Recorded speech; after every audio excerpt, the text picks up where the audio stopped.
Hey guys, tonight we step softly over polished stone floors into a vast, echoing hall where the air smells faintly of beeswax and cold iron. Your silk gown rustles with every breath you take, and even that seems too loud. Candlelight flickers across a ceiling carved by artisans you'll never meet, lighting the way to a throne you'll never truly sit on. Not really. Because you're a queen now, or at least you're about to be. And no, that's not nearly as fun as it sounds. There's no sipping tea while cute servants fan you, and no throwing casual commands like, "Off with her head." Mostly, it's being locked into power structures older than your bloodline, with the emotional range of a tax ledger. And guess what? You probably won't survive this. Not because of war, although that's always on the table, but because of childbirth, court politics, or that fishy-smelling stew you had for lunch. So before you get comfortable, take a moment to like the video and subscribe, but only if you genuinely enjoy what I do here. And tell me, where are you watching from, and what time is it for you? Now, dim the lights, maybe turn on a fan for that soft background hum, and let's ease into tonight's journey together. You're born into a noble family, rich, landowning, and politically useful, which is great until you realize you're not a person, you're a treaty, a walking, talking negotiation ship. While the stable boy gets to dream of escaping to become a knight, you get to dream about embroidery. Your daily education consists of how to sit without slouching, nod without interrupting, and smile without showing too much tooth. Oh, and religion. Lots of religion. The Virgin Mary is basically your career path. By age 7, some distant duchess or toothless old king has already requested your hand in marriage. Romantic? Not quite. Your father reads the letter over a goblet of wine, says something like, "Good alliance with the Rhine," and you're effectively betrothed before you even understand what betrothal means. There's a long-standing debate among historians whether this early matchmaking actually gave noble women more political visibility or just fast-tracked their disenfranchisement. You can probably guess where this is headed. So you're trained, groomed, really, for future queendom. This involves music, languages, and how to walk like you don't have blisters. They teach you which fork to use for fish and how to blink with passive authority. You get your own entourage of wet nurses, tutors, and the occasional creepy courtier who likes to advise young ladies. You nod and curtsy until your spine aches. Your family says things like, "One day you'll be a queen," as though that's a golden ticket instead of a velvet collar. You notice how your mother's smile never quite reaches her eyes, and how no one talks about her life before marriage. You wonder if queens are happy. Spoiler, mostly not. But hey, at least you get shiny things. And maybe, if you're lucky, a pet monkey in a tiny tunic. One quirky fact? Some queens were actually taught to dance in ways that concealed pregnancy, or rather revealed it if needed, because public speculation about your womb was basically a national pastime. One misplaced twirl, and suddenly everyone's planning a christening. You think you're preparing for a fairy tale, but deep down, a part of you knows. This is a performance, one with real stakes, whispered betrayals, and a very tight corset. You're not even out of childhood when the real business of your life begins. Getting handed off like a prize mare. The marriage contract is signed, sealed, and celebrated by everyone except you. You're betrothed before puberty to a man you may not meet for years. And when you do, he could be charming, could be 30 years older, or could have breath like old cheese. It's a royal roulette wheel. And guess what? You're not spinning it. Your tutors stop emphasizing poetry and start talking more about duty. You don't even know what that means yet, but you figure it involves standing still and not crying too obviously. You hear snippets of conversation, consolidate the border, neutralize the inheritance claim, tie the eastern flank to the crown.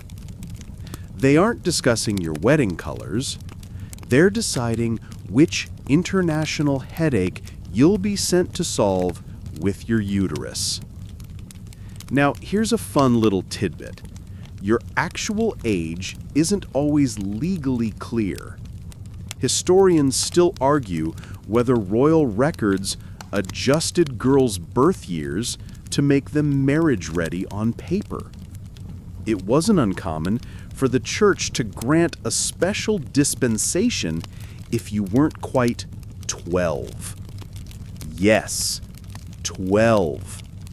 Because nothing says blessed union like a political merger involving someone who still sleeps with a stuffed fox. Of course, you won't marry immediately. There's a waiting period known as child-bride limbo.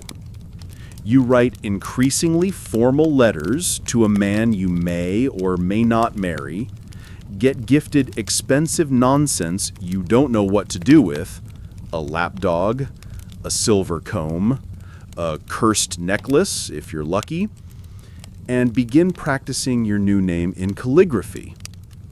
You have to change your name, obviously. Branding is important when you're part of dynastic marketing. At court, your family starts treating you like an investment. You're paraded a bit more during banquets, dressed in colors that match your intended's coat of arms. You're reminded often to speak clearly, hold your gaze just so, and stop sneezing during hymns. There's a fine balance between seeming too educated, threatening, and not educated enough, embarrassing. You exist in this weird social zone where you must appear both ripe and modest. Delightful, right? One day, a portrait artist shows up to paint you because your future husband can't just hop on a horse and come visit. Nope, he gets a painted likeness. And guess what? You get one of him too, painted by someone who's probably never seen him. It's like medieval Tinder, but with oil paints and extreme guesswork. If your artist is feeling generous, you look just enough like yourself to avoid confusion. If he's political, you look like a saint. Either way, you learn that how you appear often matters far more than who you are. And here's something truly weird. Some noble families, just to seal the deal, would send a lock of your hair along with the portrait, like you're a locket in a romance novel. Only instead of making hearts flutter, it's more about affirming your fertility and hinting at your hair color for future heir-making calculations. You lie awake at night in your frilly canopy bed, wondering what kind of man you're about to marry. Maybe he'll be kind. Maybe he'll have all his teeth. But mostly, you hope he doesn't smell like goats. Because your future, already signed, wax sealed, and on its way to the next kingdom over. Now that your fate is nicely sealed in a scroll somewhere, it's time to pack your bags. Figuratively, of course. You don't actually pack anything. Your ladies-in-waiting handle that, while you practice saying your future husband's name without making a face. Soon, you'll leave your home, probably forever, and move to a kingdom where no one cares about your favorite food or that lullaby your nursemaid used to hum. On the day of departure, the castle is dressed up like it's trying to win a pageant. The clergy, the court, even the family dog seems unusually solemn. You ride out under banners bearing your family's sigil, but no one says the quiet part out loud. This is exile in velvet gloves. You cross borders, real ones, marked by creaking wooden gates and board guards with spears, and invisible ones, like the moment you realize no one around you is speaking your language. Suddenly, your carefully practiced court Latin becomes your only lifeline. Historians still argue whether this linguistic isolation helped queens develop autonomy or just made them extra dependent on interpreters who, by the way, could absolutely betray you with a mistranslation. At your new court, things are different, familiar yet off, like dreaming about your house but all the furniture is wrong. The food tastes strange, spicier, or blander than you're used to, and the bread is shaped weirdly. Even the light through the stained glass windows feels colder. You're introduced to your new household, which is basically a cast of characters from a sitcom you didn't audition for. There's the chilly chamberlain, the smiley but clearly scheming lady-in-waiting, and your personal confessor, who seems more interested in your monthly cycle than your spiritual growth. Your new wardrobe arrives, and it's all in your husband's family colors. Your old dresses, the ones stitched by your mother's handmaids, are politely boxed away, like antique furniture. The symbolism is not subtle. You are being unmade and reissued. Your name may even change again, this time to fit court fashion or foreign pronunciation. You're no longer Isabel of Aragon. You're now Isabeau, or Elisabeth, or simply the Queen. Identity? Who needs it? Quirky protocol twist. At some royal courts, new queens were forbidden from touching certain objects for their first week in residence, like door handles or ceremonial torches, lest they pollute sacred traditions with foreign energy. You're escorted everywhere like a glorified ghost bride. Heaven forbid you try to find the privy on your own. Your new husband might be waiting to greet you, or might be out hunting, or on a crusade, or just not that into public affection. Maybe he nods politely, kisses your cheek, and that's it. Maybe he lifts your veil in front of half the nobility and comments on your complexion. You smile regardless, because now you're being watched. Everyone watches. Every movement you make is measured against expectation. How gracefully you dismount, how often you blink during Mass, whether your smile is too eager or not eager enough. You feel like a character in a never-ending theater production where the script keeps changing and no one tells you your lines. That first night, you stare out of your ornate window. Somewhere far away, your real home glows under the same moonlight. But here you begin the delicate, exhausting dance of queenhood, where the music never stops and you can't afford to miss a single step. Your wedding day arrives with about the same subtlety as a war parade. Trumpets blare, horses stamp, priests chant Latin through clouds of incense, and you're expected to look radiant, obedient, and very slightly mysterious. Inside, though, you're one poorly fastened brooch away from bolting. The dress weighs more than a full-grown corgi, and you've been sewn into it since sunrise. Your hair's been twisted into gravity-defying curls and laced with pearls that jab into your scalp like passive-aggressive tiaras. Your ladies-in-waiting hover like anxious pigeons, smoothing fabric, dabbing at non-existent sweat, whispering last-minute etiquette rules like don't sneeze during the blessing. The church is packed, of course. Nobles, clergy, ambassadors, and at least one person who has no idea who you are but came for the wine. The ceremony is long, like check your pulse long. But eventually, there it is, the moment.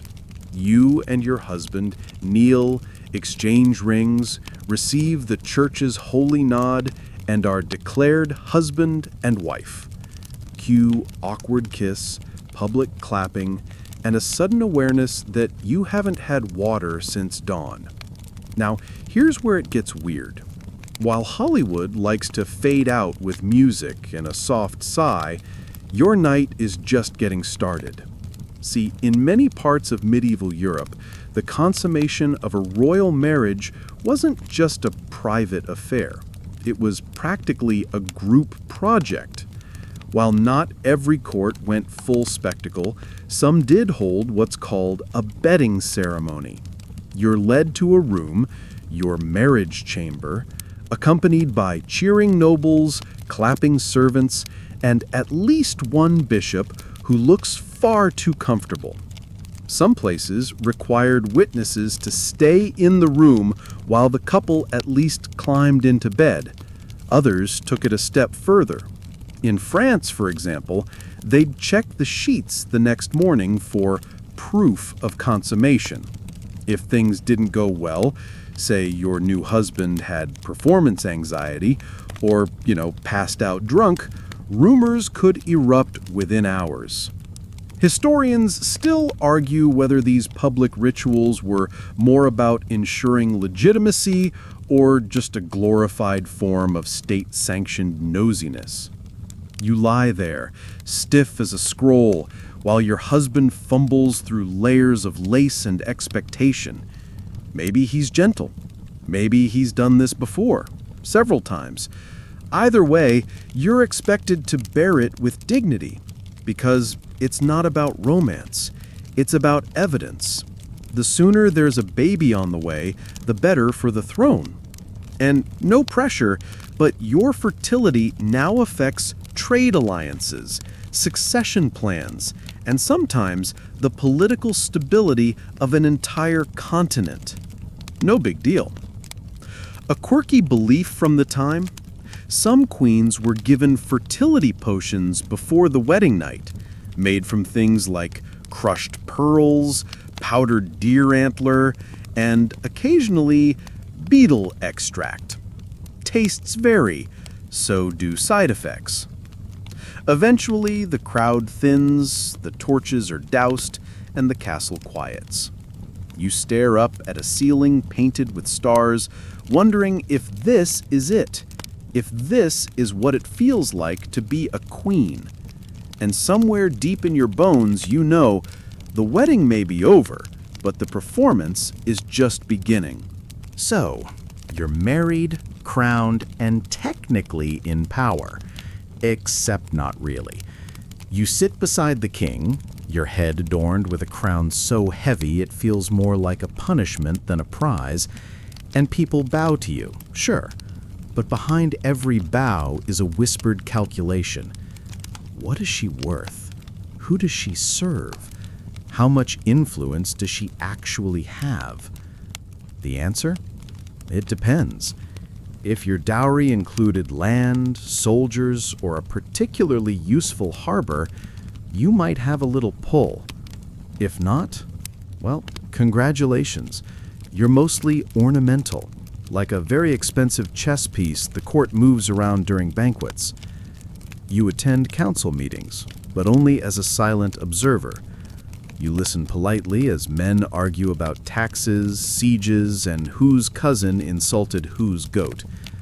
Occasionally, the king might turn to you and ask what you think, but it's mostly for show. He already made up his mind in the hunting lodge 3 days ago with his trusted advisors and a lot of mead. Still, your presence is required. You must nod thoughtfully, clasp your hands just right, and keep your face as serene as a saint's relic. Remember, you're not allowed to show strong emotion, unless it's maternal concern or pious grief. Those are always in style. There's an ongoing debate among scholars about how much influence queens actually held behind the scenes. Some say they pulled strings through whispered pillow talk. Others claim they were glorified couriers for their father's interests. And then there are those rare queens who really did run the show, but usually only after their husbands died, got excommunicated, or wandered off during a crusade and just didn't come back. So what do you do with your day? You sit on a throne during public audiences, maintaining the perfect mix of approachability and untouchability. You make charitable appearances at churches, hospitals, and orphanages. You hand out alms while trying not to gag at the smell of open wounds and unwashed feet. No one mentions that royal perfumes were once made with ingredients like civet, an oil derived from the gland of a very unwilling cat. You sit on that throne day after day, surrounded by courtiers who either fear you, flatter you, or quietly resent your existence. The crown presses into your temples like a headache that never goes away, and even in silence, the message is clear. Look beautiful, be gracious, bear heirs, but don't get any ideas. The pageantry doesn't end after the coronation. If anything, that's when it really kicks into high gear. Your life becomes an unending choreography of curtsies, nods, blessings, and the occasional soul-destroying banquet that lasts longer than some minor wars. You wake each day to the sounds of rustling fabric and whispered voices. Your ladies in waiting, already bustling around like polite tornadoes. You're not allowed to dress yourself, obviously. That would be far too human. Instead, you stand like a decorative pillar, while layers of linen, silk, and velvet are draped, cinched, and pinned to within an inch of your lung capacity. Once dressed, the protocol begins. Every room you enter has its own sequence. Your steps must be measured, your hands precisely folded. If the king enters, you stand. If the archbishop sneezes, you bless him. If a foreign dignitary arrives, you say the approved Latin greeting, even if you secretly think his hat looks like an upside-down chamber pot. Historians still debate the extent of court etiquette's rigidity, whether every single gesture was preordained or if you could occasionally get away with improvising a smile. Either way, everyone's watching. Always. Even the steward who brings you watered wine is silently judging your wrist angle. There's a famous story, possibly apocryphal, but delicious nonetheless, about a queen who fainted during dinner not because she was ill, but because she didn't know the protocol for excusing herself and hadn't eaten in 14 hours. A graceful collapse became an acceptable exit strategy after that. You make a mental note. And here's the quirky part. In certain courts, queens were not allowed to laugh too loudly. Dignity must be preserved, after all. If you found something funny, and let's be honest, there's so much low-key absurdity in your life, you had to cover your mouth and chuckle like a falling leaf. Any snort, guffaw, or full-bodied cackle might be interpreted as a sign of mental instability or worse, vulgarity. So yes, your humor must be as decorous as your footwear. Your daily interactions are filled with tight smiles and coded compliments. Your hands are so strong could mean you're unladylike. "What a brave shade of blue" might be a comment on your entire lineage. You learn to navigate this verbal minefield with the finesse of a swan, gliding on the surface, paddling furiously underneath. It's around this time that you realize protocol isn't about elegance, it's about control. A queen who follows 1,000 rules a day doesn't have time to make any of her own. And if you mess up, if you walk ahead of the wrong duke, sit before the candles are lit, or, heaven forbid, sneeze during Mass, you might earn a letter home. Not to you, of course, to your father, about your adjustment period. You end the day the same way you began it, standing still, being fussed over, and desperately trying not to roll your eyes. As the palace quiets and your stiff gown is finally peeled off, you breathe easier. But even in your nightgown, you feel the invisible corset of expectation. Sleep tight, Your Grace. Tomorrow's protocol starts at dawn. Before you've even had your morning honey water, the chapel bells start their solemn chant. Another day, another divine obligation. Because you, dear Queen, are not just a symbol of political alliance, you're the moral compass of the realm. No pressure. Every morning begins with prayer, whether you like it or not. You kneel on a cushion that feels like it's stuffed with regret and old horsehair, in a chapel so cold the stone floor radiates right through your embroidered slippers. Your confessor hovers behind you like a silent cloud, ready to correct any theological misstep you might make mid-Ave Maria. You must be pious. It's expected. Not the casual, Sunday-only kind of piety. No, you're meant to be a beacon of unshakable, delicate, saint-like devotion. When you walk, it should feel like a hymn. When you speak, like a sermon. You sponsor churches, fund monasteries, and donate relics, some of which might actually be chicken bones, but no one's questioning them out loud, at least not to your face. And your calendar? Filled with feast days, fast days, vigil nights, and those particularly fun ones where you're expected to walk barefoot to a shrine, through mud, in front of everyone, with humility in every trembling step. Your position as a religious figure gets complicated. Sometimes you're required to act as an intermediary between the court and the church, smoothing tensions, writing patronizing letters to bishops, or smiling through papal visits that last entirely too long and smell like sanctified mothballs. There's an interesting scholarly debate about how much religious theater queens actually believed in versus how much was pure politics. Some queens left behind journals and letters expressing deep personal faith. Others wrote suspiciously poetic lines about how a true queen must reflect heaven even when her shoes are soaked, which historians think might be code for sand wine. Quirky practice? In several kingdoms, queens were expected to make ritual donations of their hair after childbirth or major events. It symbolized humility and sacrifice. You'd sit there while a nun with scissors and a shaky sense of style trimmed off a lock to be tucked into a reliquary.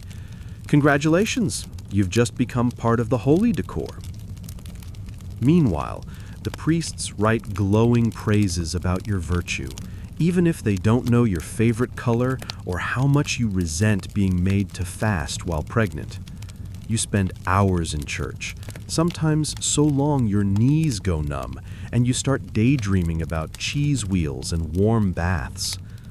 And if you dare to ask questions, say about relic authenticity or whether the church's taxes are hurting the peasantry, You're given a patient, patronizing answer and a reminder to trust divine order. It's like trying to debate with a talking stained glass window.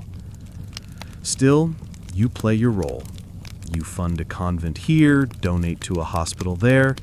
You host Saint Day processions where children dressed as cherubs throw flowers at your hem. You keep your eyes lowered and your face angelic. You pray because it's expected, because it fills the hours, and because in a world where you control so little, you cling to the illusion that heaven might at least be listening. And now we come to the real reason you're here. The job description that wasn't written in ink, but in blood, sweat, and swaddling cloth. Your sacred duty, your holy mission, your reason for being.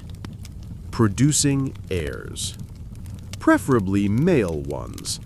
Several, if possible.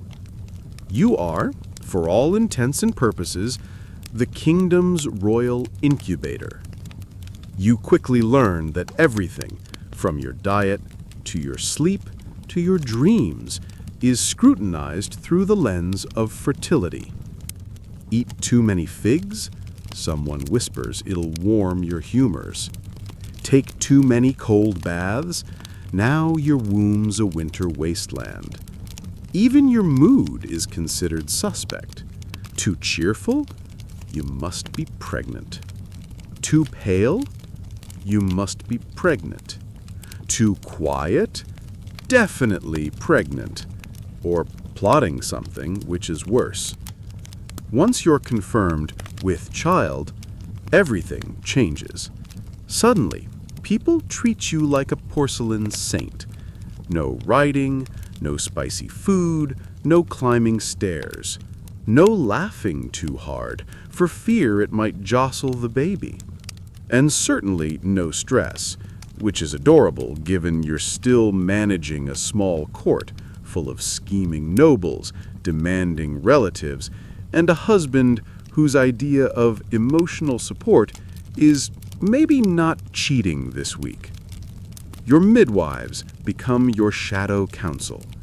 You're assigned a whole team of them, some wise and herbal, others grim and surgical.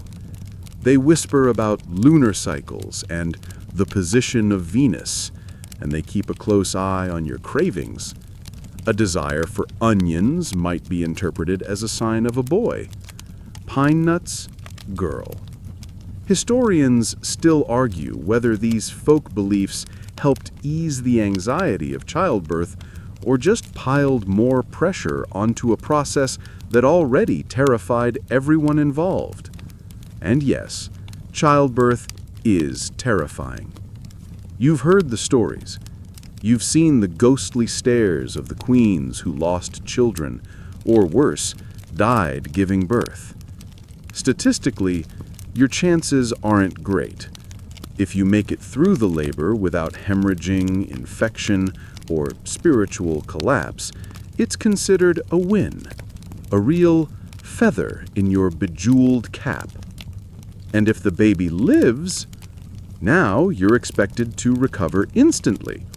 Within hours, you're hosting visitors and receiving bishops who want to bless the newborn with holy water that smells suspiciously like wine. You're stitched up, swaddled in linen, and sat upright like a doll at a tea party while your insides still feel like medieval soup. But wait, what if it's a girl? Cue the diplomatic sigh. The kingdom needed an heir, not an heiress. Everyone says, "She's beautiful," and "May she live long." But behind the scenes, chancellors are already calculating how many more times you'll need to go through this. A daughter can marry well, sure, but a son? A son secures the throne. A son makes you a queen who matters. And the quirky detail?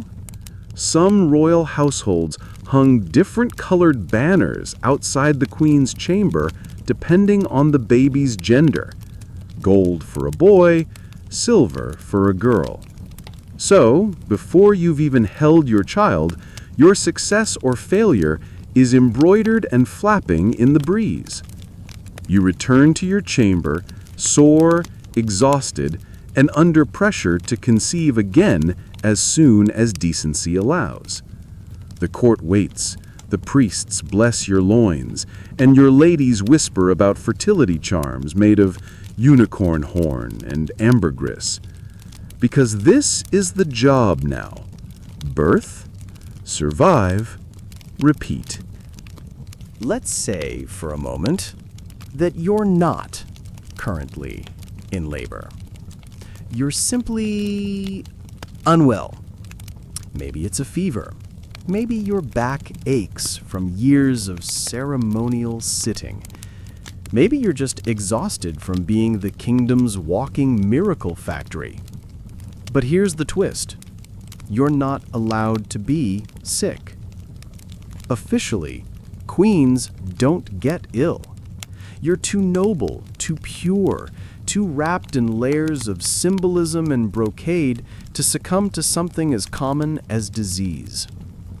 So when you do feel weak, pale, or delirious, the response is almost performance art. Courtiers whisper, "Her Majesty is resting," even if you're 3 days into sweating through your feather mattress and talking to the ceiling. Priests are summoned, not for last rites, but spiritual reflection. Your ladies in waiting scrub the chamber with herbs, open windows despite the draft, and mutter about evil air and humors, all while smiling like everything is perfectly fine. And your physician? Yes, the royal physician.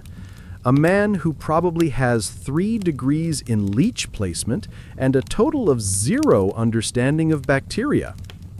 He arrives with a fur-trimmed hat and a velvet pouch of remedies that range from useless to mildly homicidal. Dried toad powder? Sure. Bloodletting from the ankle? Why not? If you're lucky, he prescribes sleep and broth. If you're very lucky, he actually leaves. Meanwhile, rumors swirl. You're not just indisposed, you're possibly dying, possibly cursed, or maybe even hiding a secret pregnancy. One scholar describes how a queen's fainting spell led to a full-blown succession crisis. Historians still argue whether queens used illness strategically to avoid court events, or whether that was just wishful thinking passed down through desperate diaries. A fun little fact? In some courts, queens were forbidden from discussing their health openly, lest it lower public morale.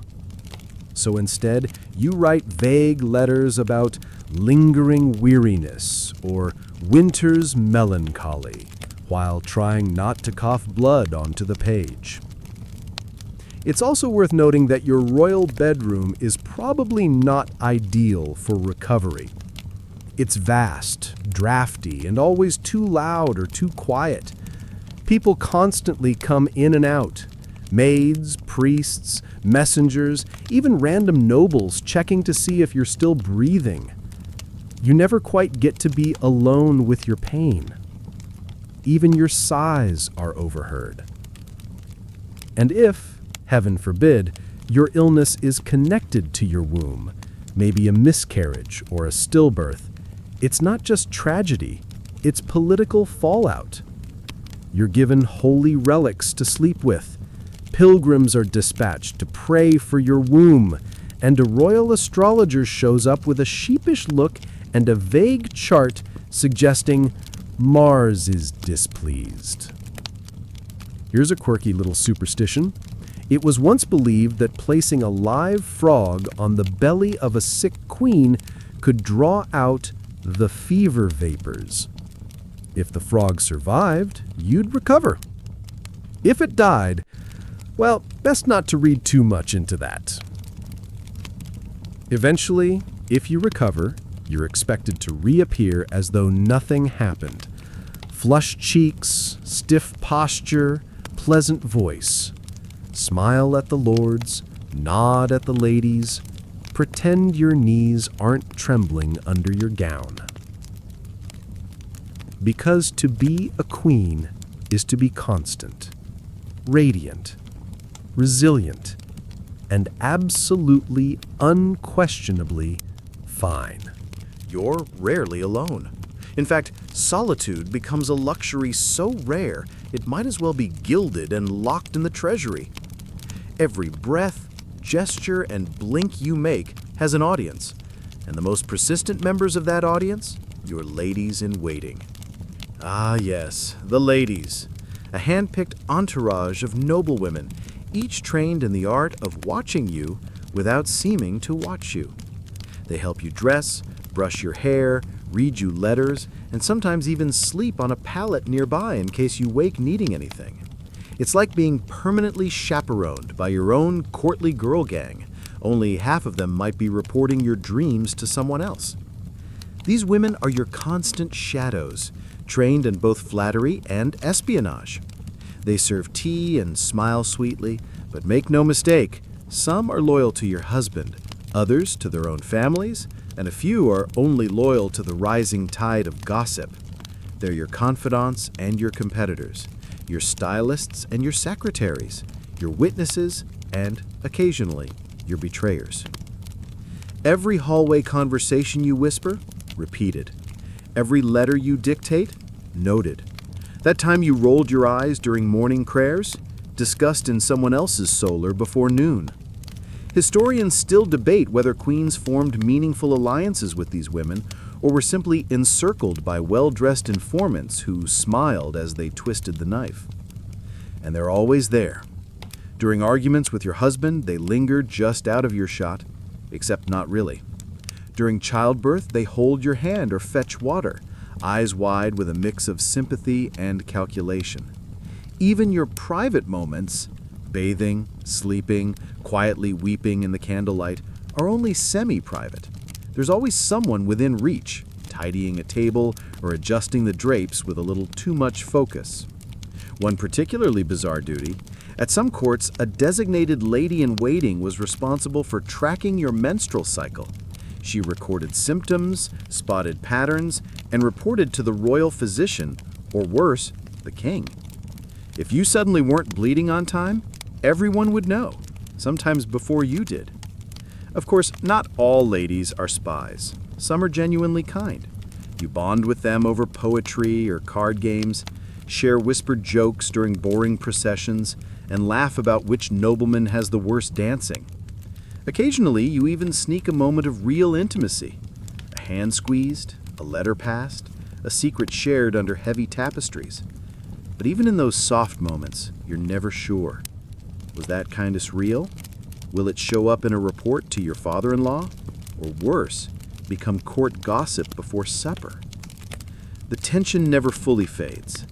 You train yourself to speak in half-truths, to smile just a fraction too long, and to keep your voice calm even when your stomach twists with doubt. Because your ladies-in-waiting, they're part of the crown. Just like the velvet, the jewels, the ceremonial knife set no one ever uses, they're pieces of the machinery that make you look like a queen. At night, when the chamber finally quiets and the fire dims, you can almost hear yourself think. But then, a soft creak of floorboards reminds you someone's still there, just in case you need anything, or say something worth repeating. At this point, you've likely accepted that privacy is more myth than reality. But what you might not have realized yet is how deeply, insidiously surveilled your life really is. Because in addition to those gossipy ladies-in-waiting, your crown comes with something far more sinister. Spies. Lots of them. And not just generic court agents, personal spies. Embedded in your daily routine like pearls in your bodice. There's the page boy, who seems a little too eager with your letters. The laundress, who folds your underthings with suspicious precision.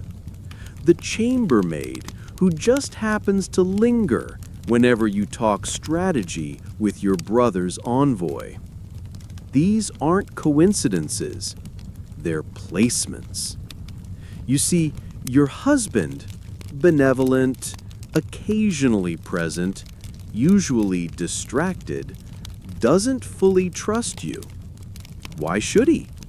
You have ties to a foreign kingdom. You send letters in a language he doesn't read.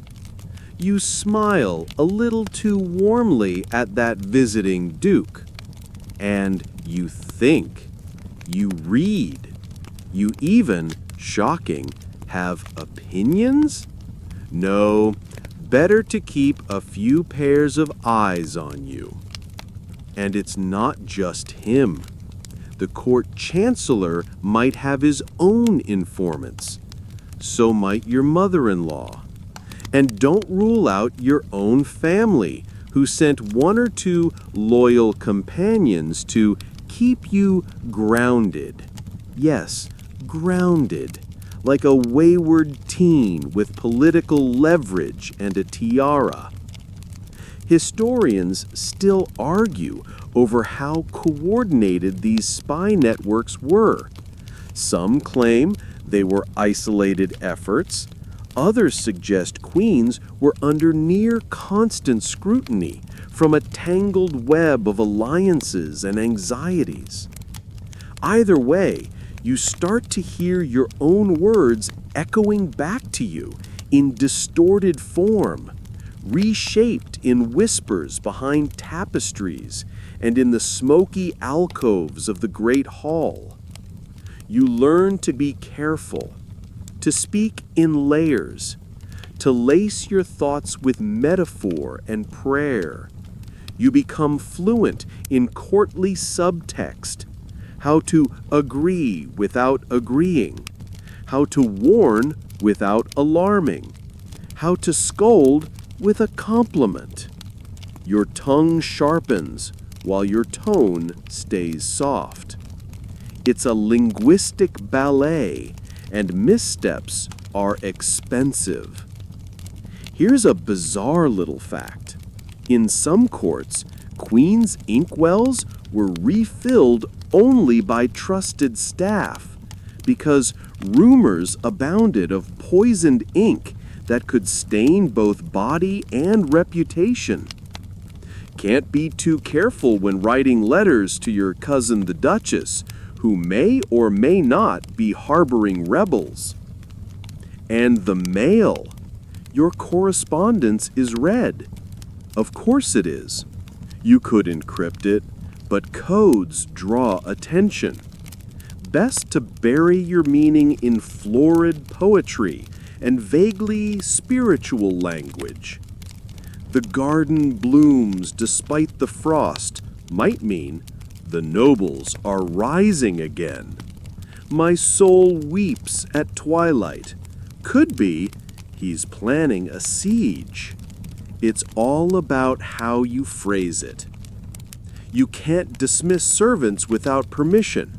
You can't scream, even when you know someone's been rifling through your jewelry box. You nod, smile, and reposition the mirror so that you can watch the watchers. And slowly, that paranoia seeps into your bones. You begin to sleep with one eye open, your dreams stitched with faces that never fully smile. Because even in the quiet, even when no one's in the room, you can feel the crown watching you back. By now, you've mastered the art of existing in plain sight while revealing absolutely nothing. You've memorized every face in your household, every creak of the corridor floorboards, and every way in which someone might weaponize a curtsy. So when someone says, But at least you have some power. You just smile and try not to choke on your own sigh. Technically, yes, you have influence. You sit beside the king. You appear on coins.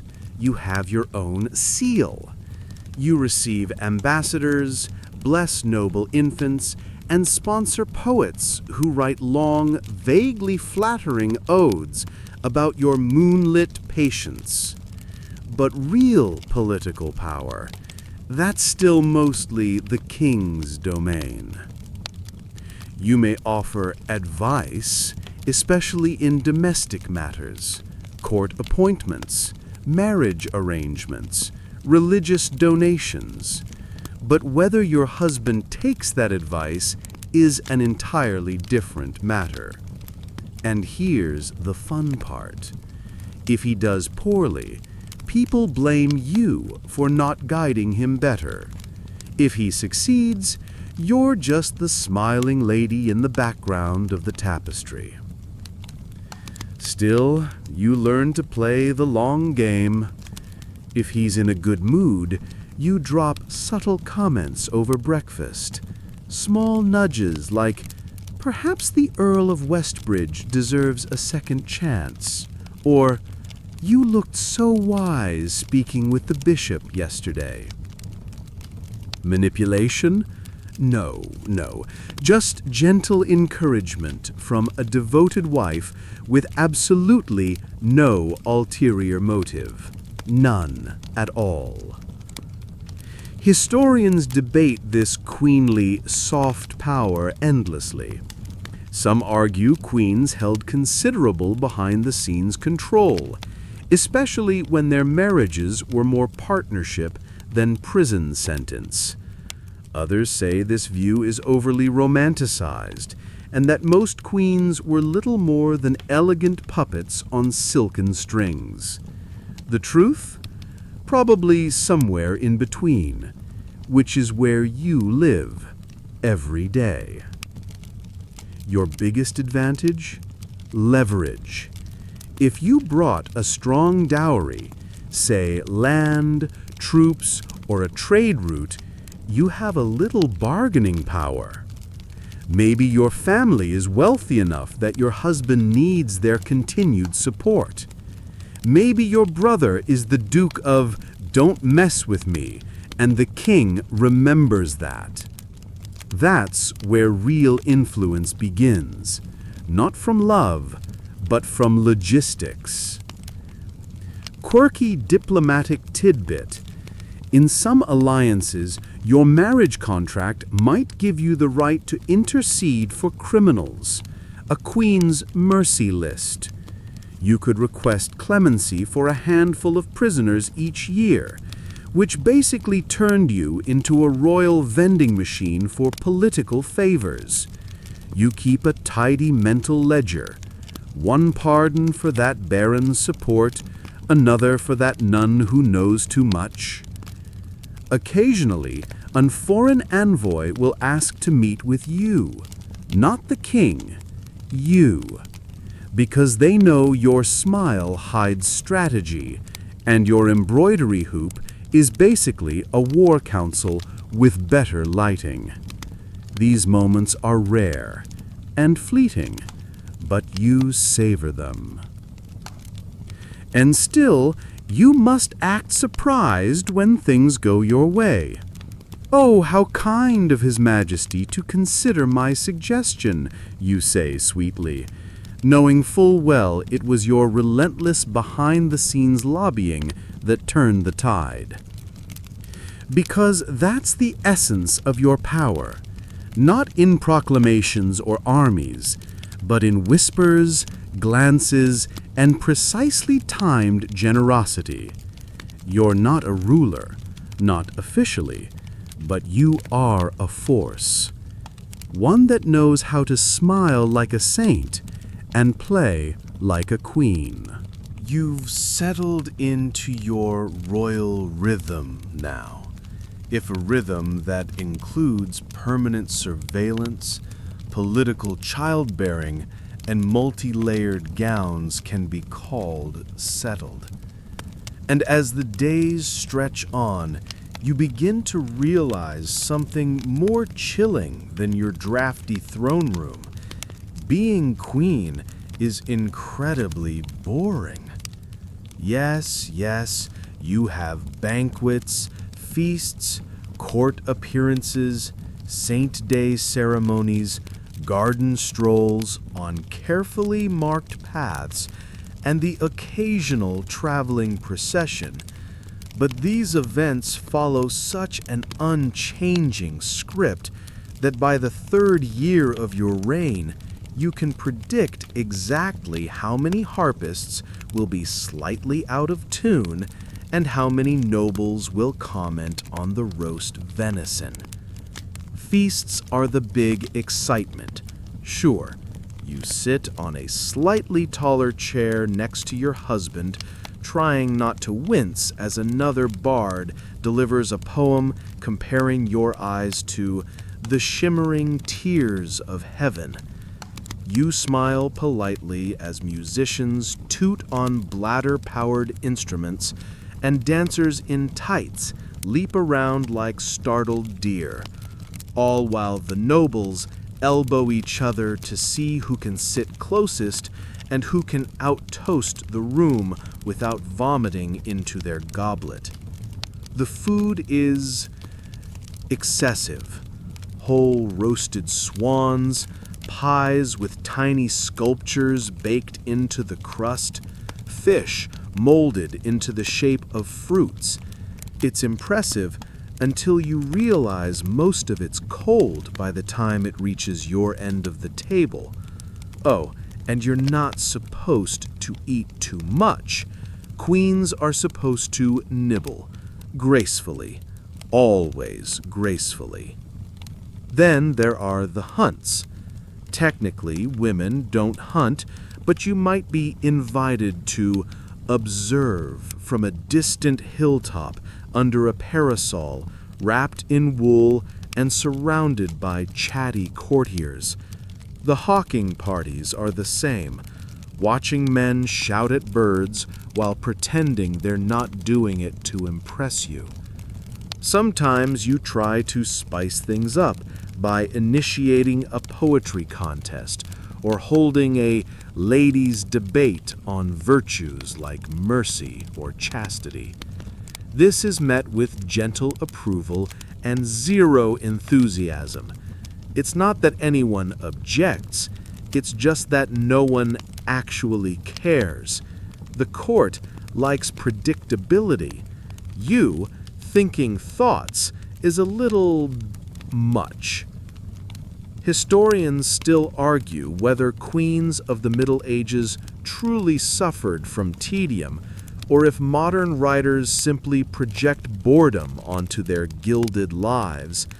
But given the sheer number of surviving embroidery samplers and religious devotionals, one suspects they weren't exactly thrilled with how their afternoons were going.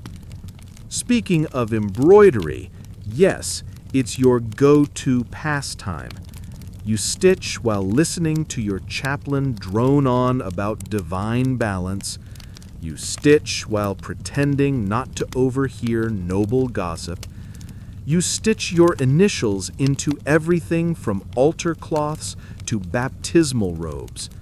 By year 4, your needlework has probably seen more action than your royal decree stamp.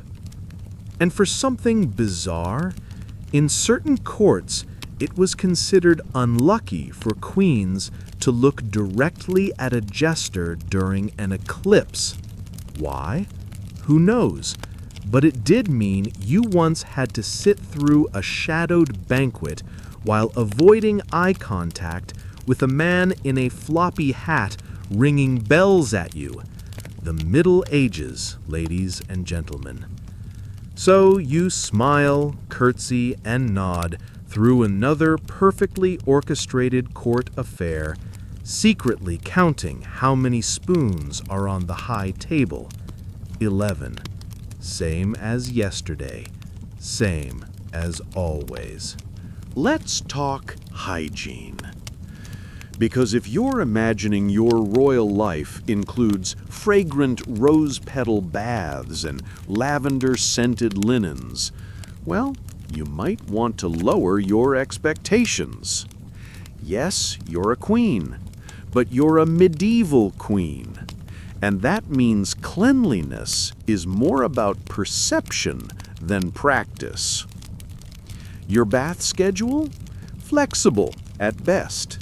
Bathing is considered both healthful and risky. Too much hot water could weaken the humors or loosen the womb, whatever that means. Some physicians recommend one good soak a month. Others suggest sponging off with vinegar and rose water, which sounds nice until you realize the rose water has been sitting in a sealed jar since your coronation and smells like regret. When you do bathe, it's a grand affair. A copper tub is dragged into your chamber, surrounded by curtains and screens. Your ladies prepare the water, test it with their elbows, and scent it with crushed herbs, then hover nearby to wash your hair with lye soap that burns just enough to remind you who's boss. You recline in the warm water, trying to relax while someone scrubs your feet with a sponge and another reads psalms. Very restful, very spiritual, very supervised. Hair washing happens even less frequently. Mostly it's powdered.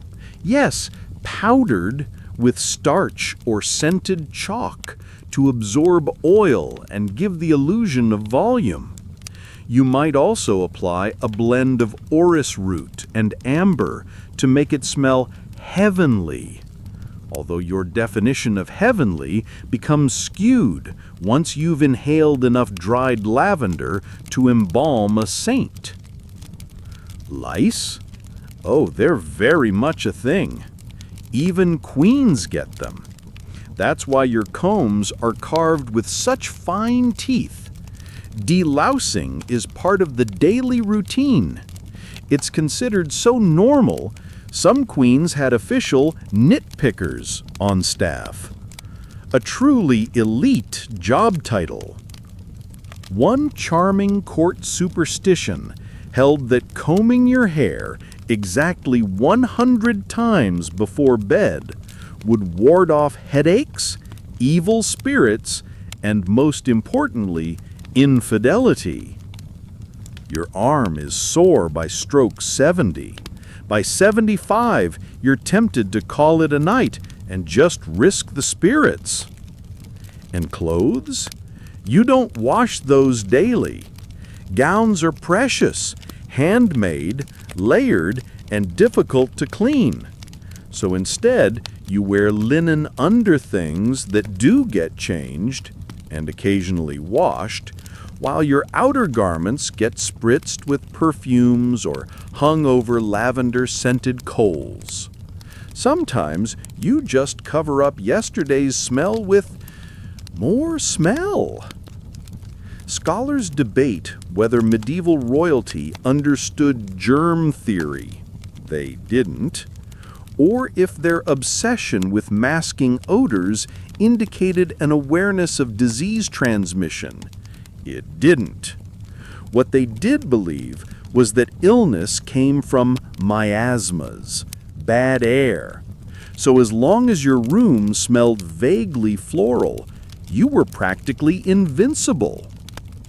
Which brings us to one truly peculiar royal ritual: the burning of scented cloths under the throne before a public appearance. It wasn't just for ambiance. The idea was that the fragrant smoke would form a protective cloud against disease and also against the unwashed masses. You inhale a lungful and try not to cough. By day's end, your scalp itches, your breath tastes of minty honey drops, and your gowns still carry the faint odor of yesterday's fish feast. But you smile, smooth your hair, and repowder your sleeves. After all, you're a queen. And queens don't sweat, they glisten. If you thought your gowns were just pretty fabrics fluttering elegantly behind you like a royal Instagram filter, think again. Fashion, in your world, is weaponized discomfort, and you're its most prominent victim. Every morning, you're dressed like a metaphor for restraint. Start with the underlayers, linen camise, corset, laced tight enough to make breathing a luxury, petticoats, plural, then the dress itself, which weighs as much as a saddle and has sleeves so long they threaten to mop the floor behind you. Add a girdle of braided silk, pearl-draped headgear that pinches your temples, and shoes that are somehow both too narrow and completely unsupportive. You are now officially dressed. Walking is a slow, gliding maneuver designed more for visual effect than locomotion. If you trip, you don't just fall, you shatter protocol. And with gowns dragging behind you like embroidered seaweed, stairs become a daily flirtation with death. You grip your maid's arm, whispering a prayer not to be remembered as the queen who died descending 3 marble steps at the feast of Saint Ursula. The fabric alone is its own status symbol. Silks from Byzantium, velvets from Venice, furs from God knows what, sable, marten, possibly something extinct. Wearing cloth of gold might sound fun until you realize it's literally metal woven thread that rustles like armor and chafes like judgment. And you're wearing it for 10 hours while pretending to enjoy poetry about harvests. Historians still debate whether queens had any real say in their wardrobe or if their clothing choices were entirely dictated by court custom and symbolism. A few exceptional women pushed boundaries, sure, adding more color here, commissioning a new neckline there, but generally you wear what the palace decides you represent. Modesty, fertility, prosperity. None of which translates into anything remotely breathable. And speaking of symbolism, each color you wear means something. Blue for purity, red for power, green for fertility. Black is mourning, unless it's velvet black, which signals fashionable piety. You can't just throw on your feeling fine gown and head to dinner. You have to consider what message your sleeves are sending to the Duke from Navarre. Did he recently lose a cousin? Better skip the orange. Then there's jewelry. Crowns for formal affairs, circlets for chapel, and something called a forehead net that feels like a chainmail spiderweb. Rings on nearly every finger, even the pinky, which makes writing a letter an Olympic-level balancing act. Earrings, yes, but not the jingly kind, too peasanty. Pearls are preferred because they symbolize tears. How poetic, and honestly, a little on the nose. Here's a weird little detail. In some courts, queens had gown calendars, charting which outfit was worn on which day to avoid repeating dresses at major events, as if you're not already repeating the same year over and over. By the end of the day, you are a walking sculpture of courtly restraint. Your back aches, your feet throb, and your hair has fused to your headdress. But as the torches flicker and you glide down another corridor, someone whispers, "She looks divine." You smile and mentally set fire to all your sleeves.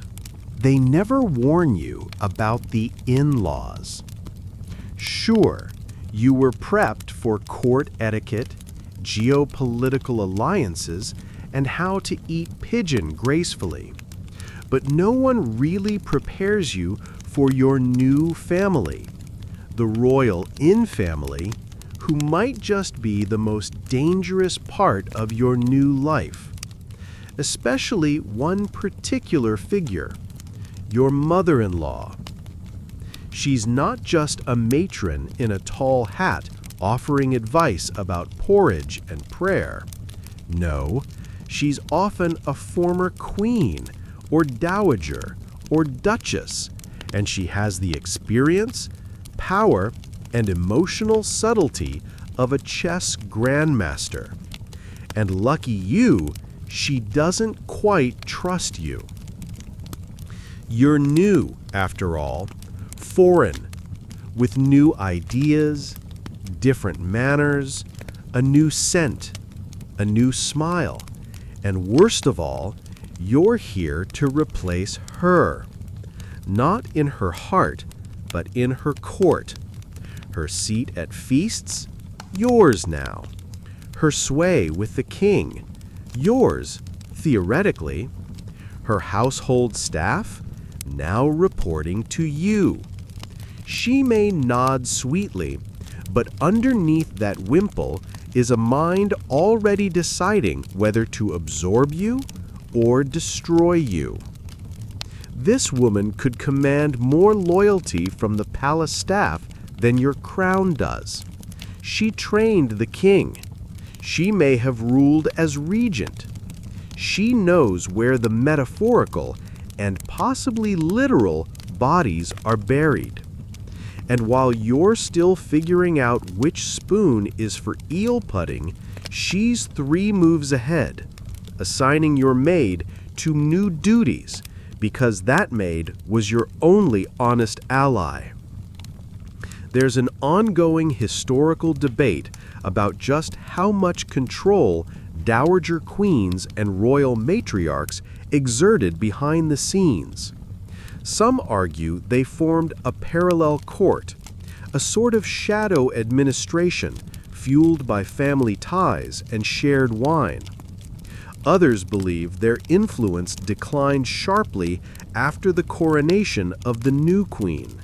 You, standing in your 3rd borrowed gown because your trunks were mysteriously arrived soaked in rainwater, have a theory of your own.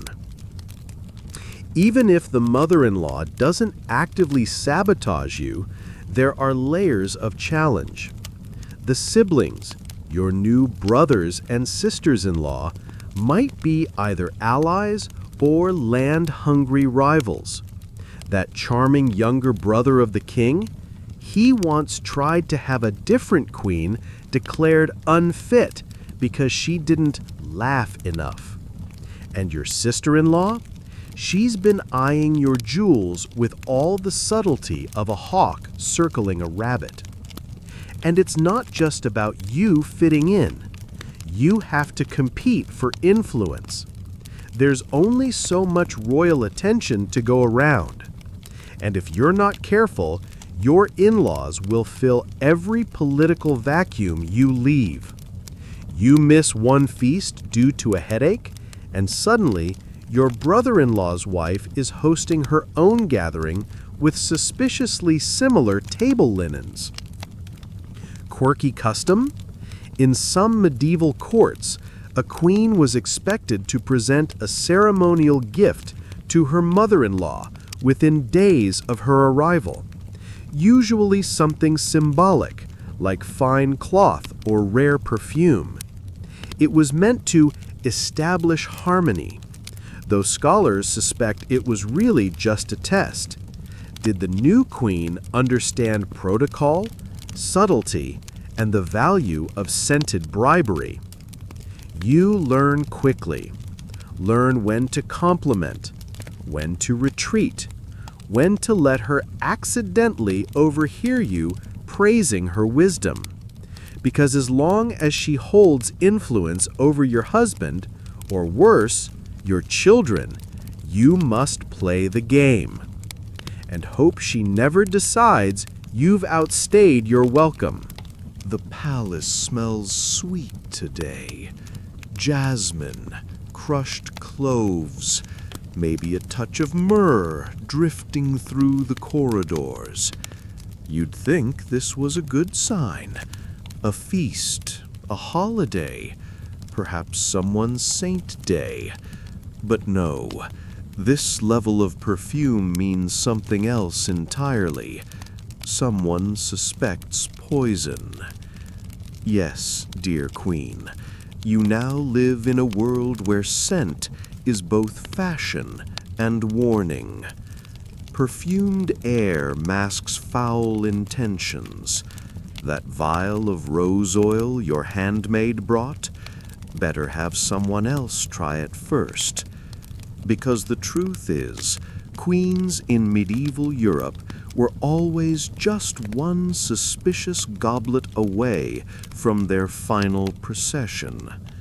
You learn quickly to develop what can only be described as a sixth sense. If a dish smells slightly wrong, you don't eat it. If your bath water arrives lukewarm when it's usually hot, you send it back. If your dog refuses a treat from a visiting noble's servant, well, maybe don't accept the servant's anything for a while. Historians still argue how frequent royal poisonings truly were. Some say they were rare, more feared than frequent, while others insist the court's obsession with antidotes and testers reflects a real and persistent threat. One thing's for sure, everyone acted like poison was a daily possibility, which kind of tells you all you need to know. That lovely vial of perfume from a visiting countess could be laced with mercury. The powdered sugar you sprinkle on your candied almonds may be harmless, or maybe soaked in belladonna.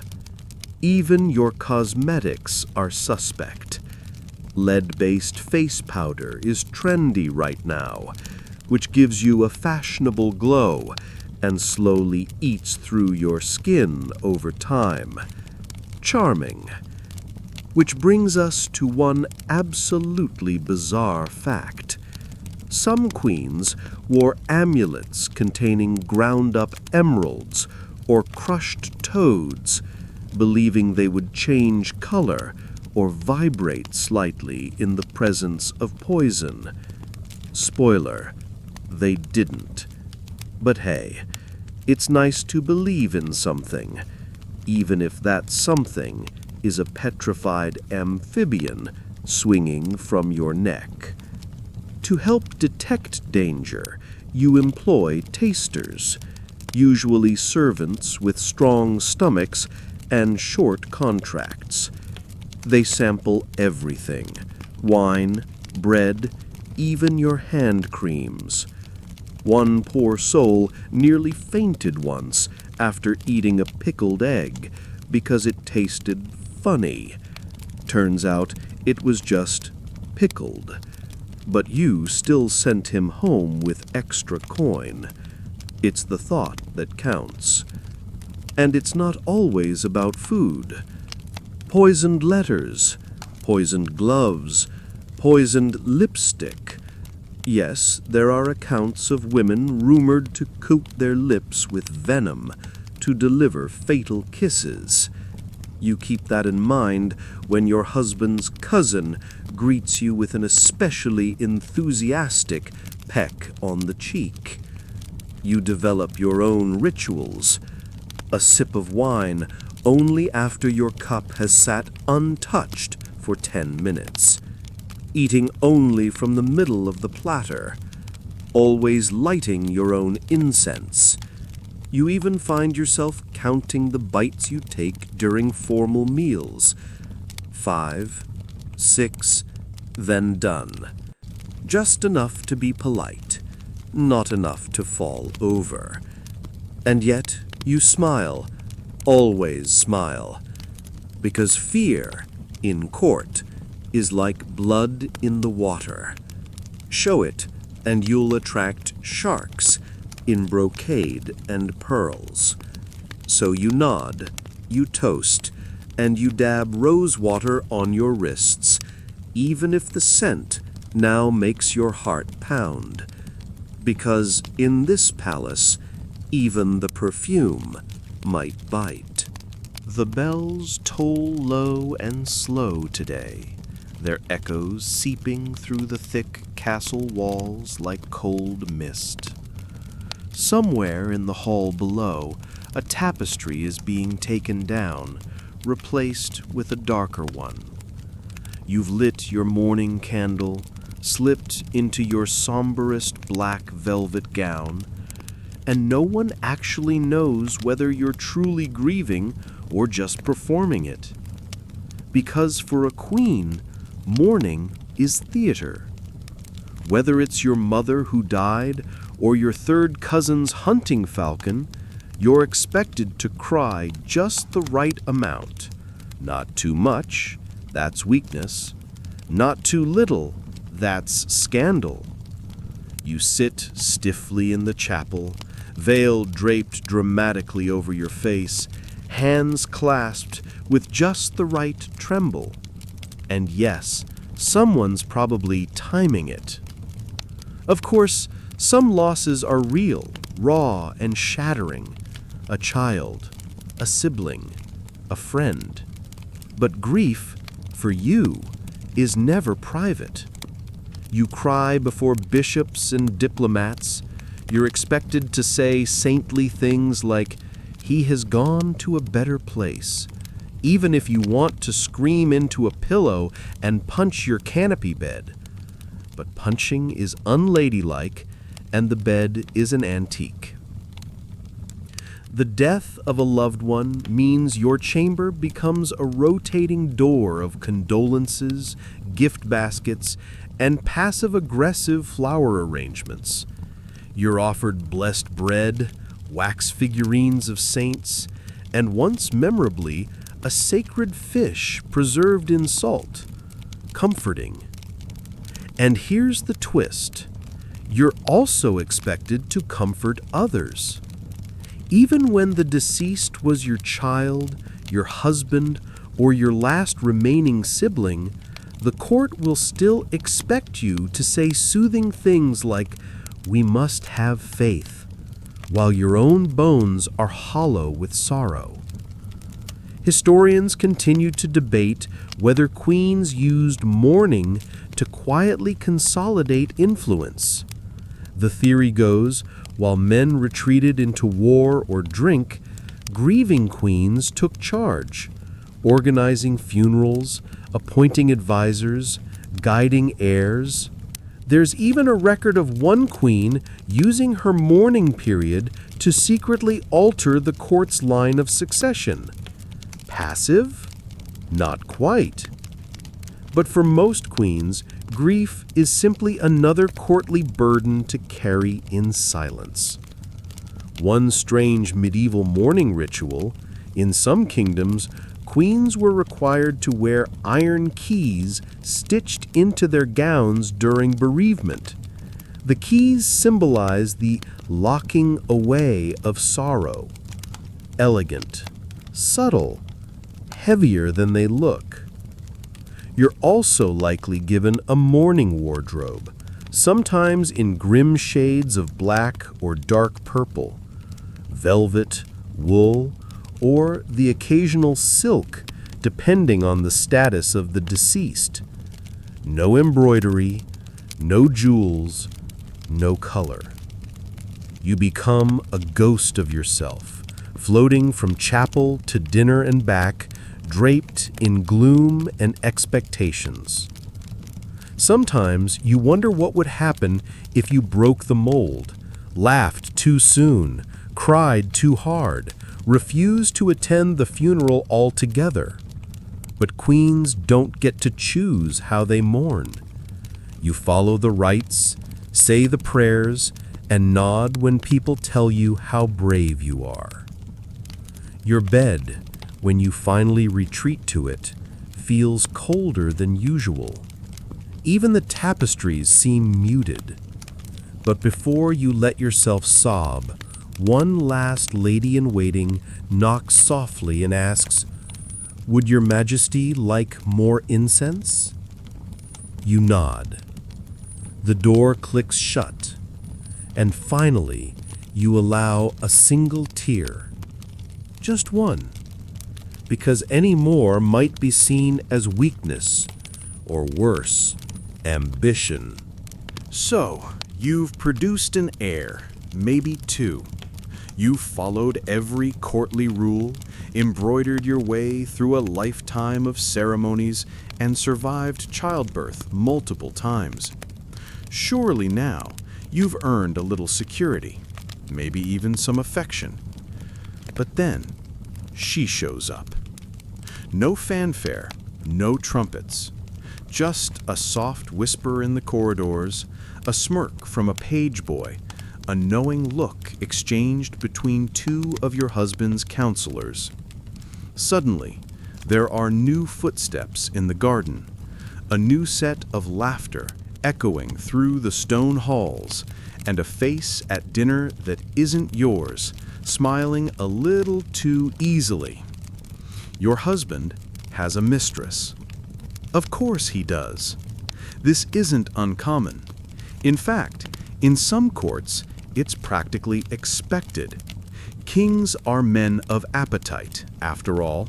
So says the court, so say the bishops, somewhat reluctantly, and so says every nobleman who keeps a second household and calls it traditional.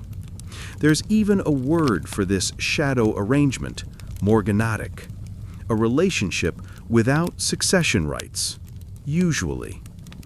Here's the sting.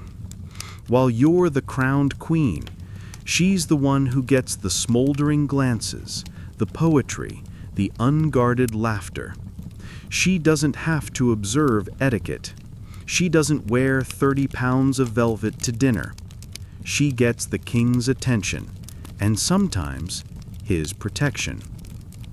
Your rivals are not always gold-dusted villains. Sometimes they're clever, charming, young.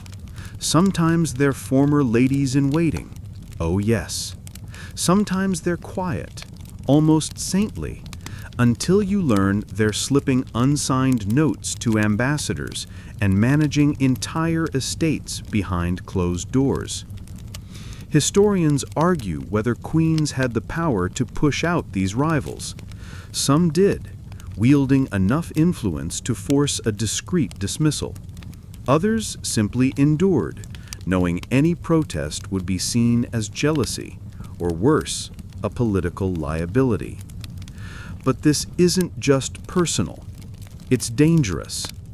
Because if the king has a favorite, especially one with ambition, you suddenly find your position, your children's inheritance, even your own safety, on shaky ground. There are real cases of mistresses being granted lands, titles, and legitimization of their sons, yes, sons, who then rise to become dukes, bishops, or occasionally, threats to your heir. One truly bizarre court anecdote. In a French court, a mistress of a king once received a jeweled cradle before the queen gave birth, an unsubtle hint at who was expected to produce the next favored child.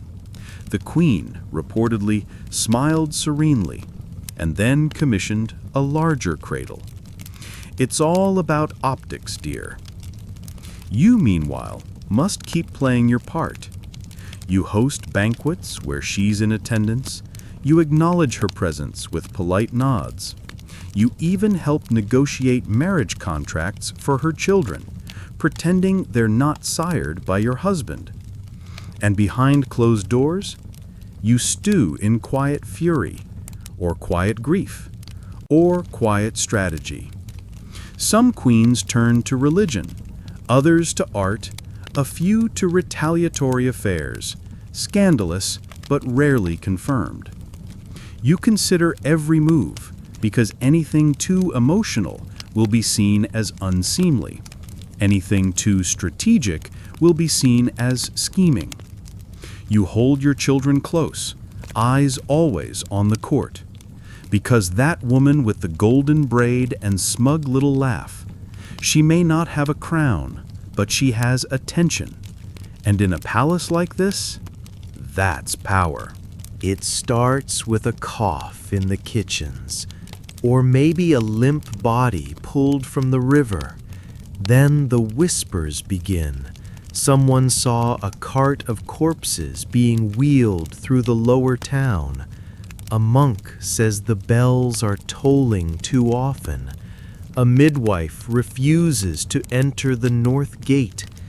And before you know it, the plague has arrived. You thought boredom was your greatest enemy? Meet panic. And you, dear queen, aren't immune. Not from the disease itself, and certainly not from the anxiety that infects every corner of your gilded cage. The moment the first cases hit the city, the court begins its uneasy shuffle. Priests call for fasting. Doctors appear with masks shaped like beaks stuffed with dried herbs. Nobles flee to country estates, dragging their terrified entourages behind them. And you must stay, or worse, lead. Because here's the twisted thing. When plague or famine strikes, people turn to their monarchs, and especially their queens, for strength, prayers, and soothing presence. Never mind that you're just as terrified. You're expected to walk in processions, light candles, and publicly beg the saints to intervene, all while you secretly worry whether the new maid's sniffle is the first sign of your doom. There's a long-standing scholarly debate about whether queens were forced into public visibility during epidemics or if they volunteered for symbolic leadership. Some left records of true courage, organizing aid, visiting the sick, founding hospitals. Others were quietly shuttled to safer castles while stand-ins lit candles in their name. Either way, your days become surreal. Chaplains burn incense thick enough to gag a donkey. You touch holy relics with trembling fingers and press gold coins into the palms of the dying, praying they don't cough in your direction. You order that the palace doors be scrubbed with vinegar. You listen to a bishop suggest that your court's moral laxity might be why this plague has found you. Charming. And yes, people keep dying. Servants disappear from morning lineups. Courtiers vanish, only to be spoken of in past tense over muted suppers. The court musicians begin playing slower hymns. You catch yourself eyeing your children obsessively, checking their cheeks for color, their brows for sweat. Here's a bizarre detail. In one royal court, a queen ordered all mirrors covered during plague outbreaks, believing that seeing one's own reflection would draw death closer. So your rooms are filled with shrouded shapes, once vanity, now looming warnings. In desperation, someone proposes a pilgrimage, because nothing says avoid disease like dragging half the court on horseback through various infected villages to pray at distant shrines. You consider it. Seriously. Because at this point, lighting candles feels like the only power you've got left. You carry a rosary until the beads feel like part of your skin. You make offerings to saints you've barely heard of. You promise God all kinds of things. Fewer jewels, more humility, maybe even listening to your confessor without yawning. If only he'll spare your children, your people, you. And still, you smile at court, you nod at council, you whisper assurances that the Queen's prayers are working, because panic cannot be seen wearing a crown, even when it's hiding under your veil. When the plague smoke clears and the bells ring again, this time for weddings instead of funerals, you return to your other full-time job, dynastic reproduction. Because one heir isn't enough. Oh no, you need backups, and backups for those backups, just in case. The court likes to call them the heir and the spare, but let's be honest, if you can pop out 3, 4, or even 7 children, you're a living insurance policy. The more children, the better the odds that at least one survives adulthood without succumbing to measles, measly court politics, or jousting-related head trauma. Every pregnancy after your first comes with a complicated blend of fear, obligation, and quiet resignation. Your chambermaids begin to whisper in hopeful tones every time you so much as yawn after dinner.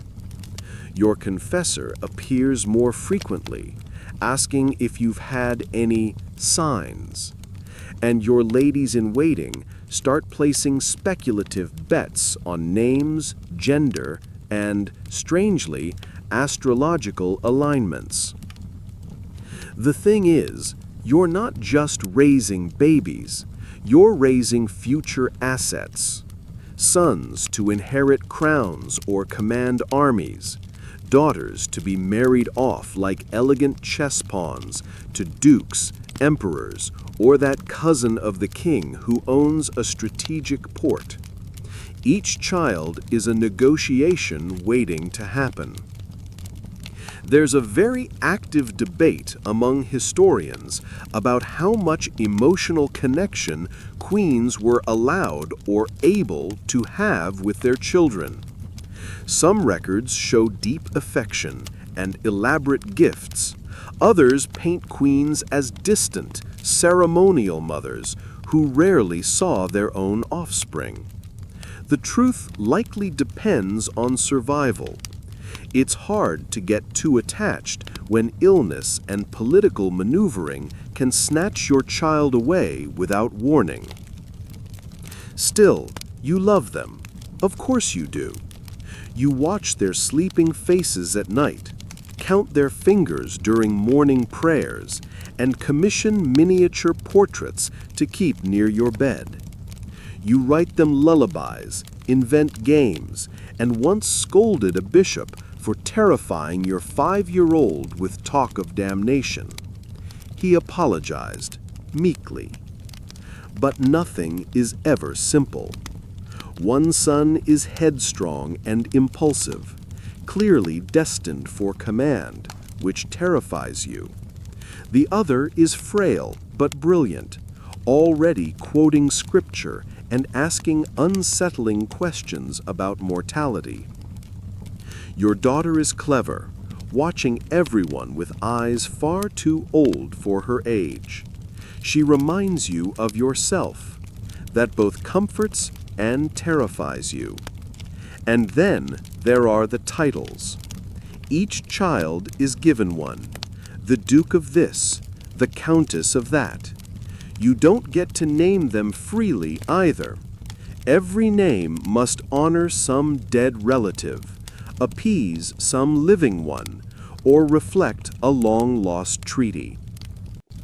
Want to name your daughter something whimsical like Illyra? Too bad. It's Matilda or nothing. Here's an odd tradition. Some royal nurseries placed blessed herbs under crib pillows to ward off evil dreams and melancholic spirits. a bundle of sage, lavender, and, occasionally, because this is the Middle Ages, a bit of dried wolf fur. You do what you can.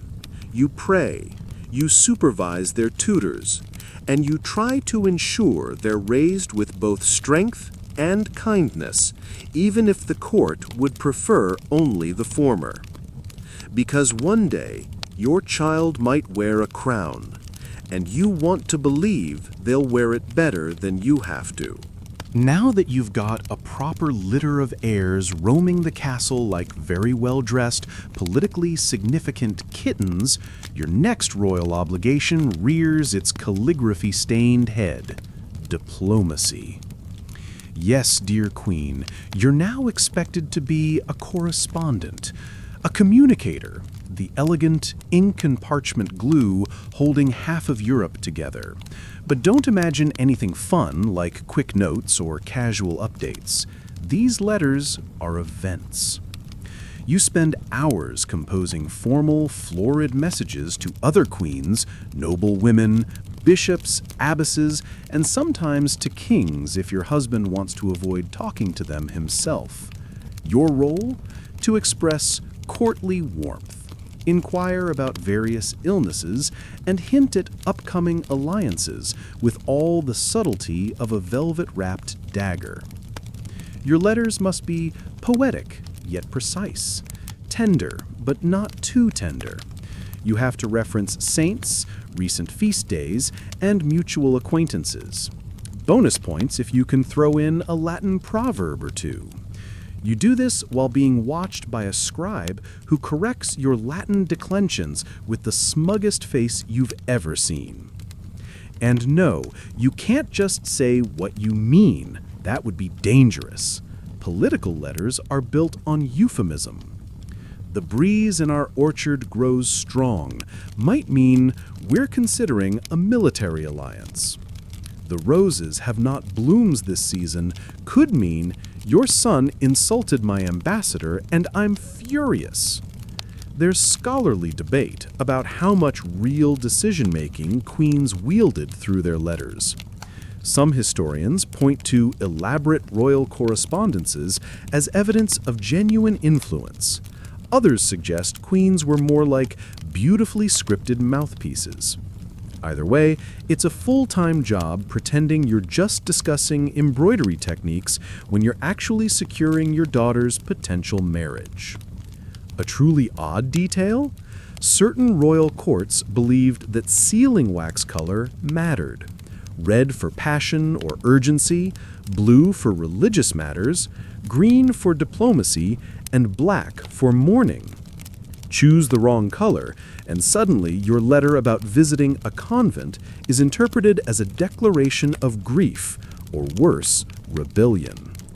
You triple-check every seal now, just to be safe. And yes, you get letters too. Scrolls from other queens, stuffed with metaphors, careful compliments, and news so vague it could mean anything, or nothing. Some you answer within the hour. Others sit unopened for days while you decode the potential implications of a poorly chosen adjective. Your children's potential spouses write too, or rather, their parents do. There's a thrill in reading between the lines, trying to decide whether delightful temperament means tolerable, or hasn't screamed in public in a month. You weigh alliances with the gravity of a general surveying a battlefield, all from the comfort of your writing chair. Sometimes you daydream about what it would be like to send a truly honest letter. Dear Queen Cecily, my back hurts. I've had 3 nosebleeds this week. My husband is ignoring me for a woman who can't spell Abby. And I'm out of decent ink. Yours in passive despair, the other miserable queen. But instead you write, may peace and health dwell richly in your house as the sun warms the hills of our shared destiny. And you dip your quill again because queens don't write what they feel. They write what the world needs to hear. Ah, finally, something resembling free time. A moment in the day that isn't filled with ceremonial sighs or perfumed diplomacy. You are a queen, yes, but you're also a person. You deserve hobbies. Except, well, medieval queenly hobbies are not what you'd call thrilling. You're not out there painting landscapes or fencing in the courtyard.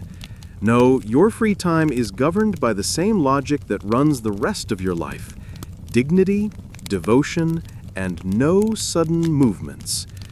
So, instead of falconry or swordplay, you're gently ushered toward feminine pursuits. Translation: embroidery, prayer, reading, if you're lucky and were taught to do so. Maybe even translating a saint's life from Latin if you're feeling especially ambitious and the scribes aren't being territorial. So, needlework. Always needlework. Your chambers overflow with silks, linens, and decorative hoops. You stitch coats of arms, biblical scenes, and inspiring verses about virtue and obedience.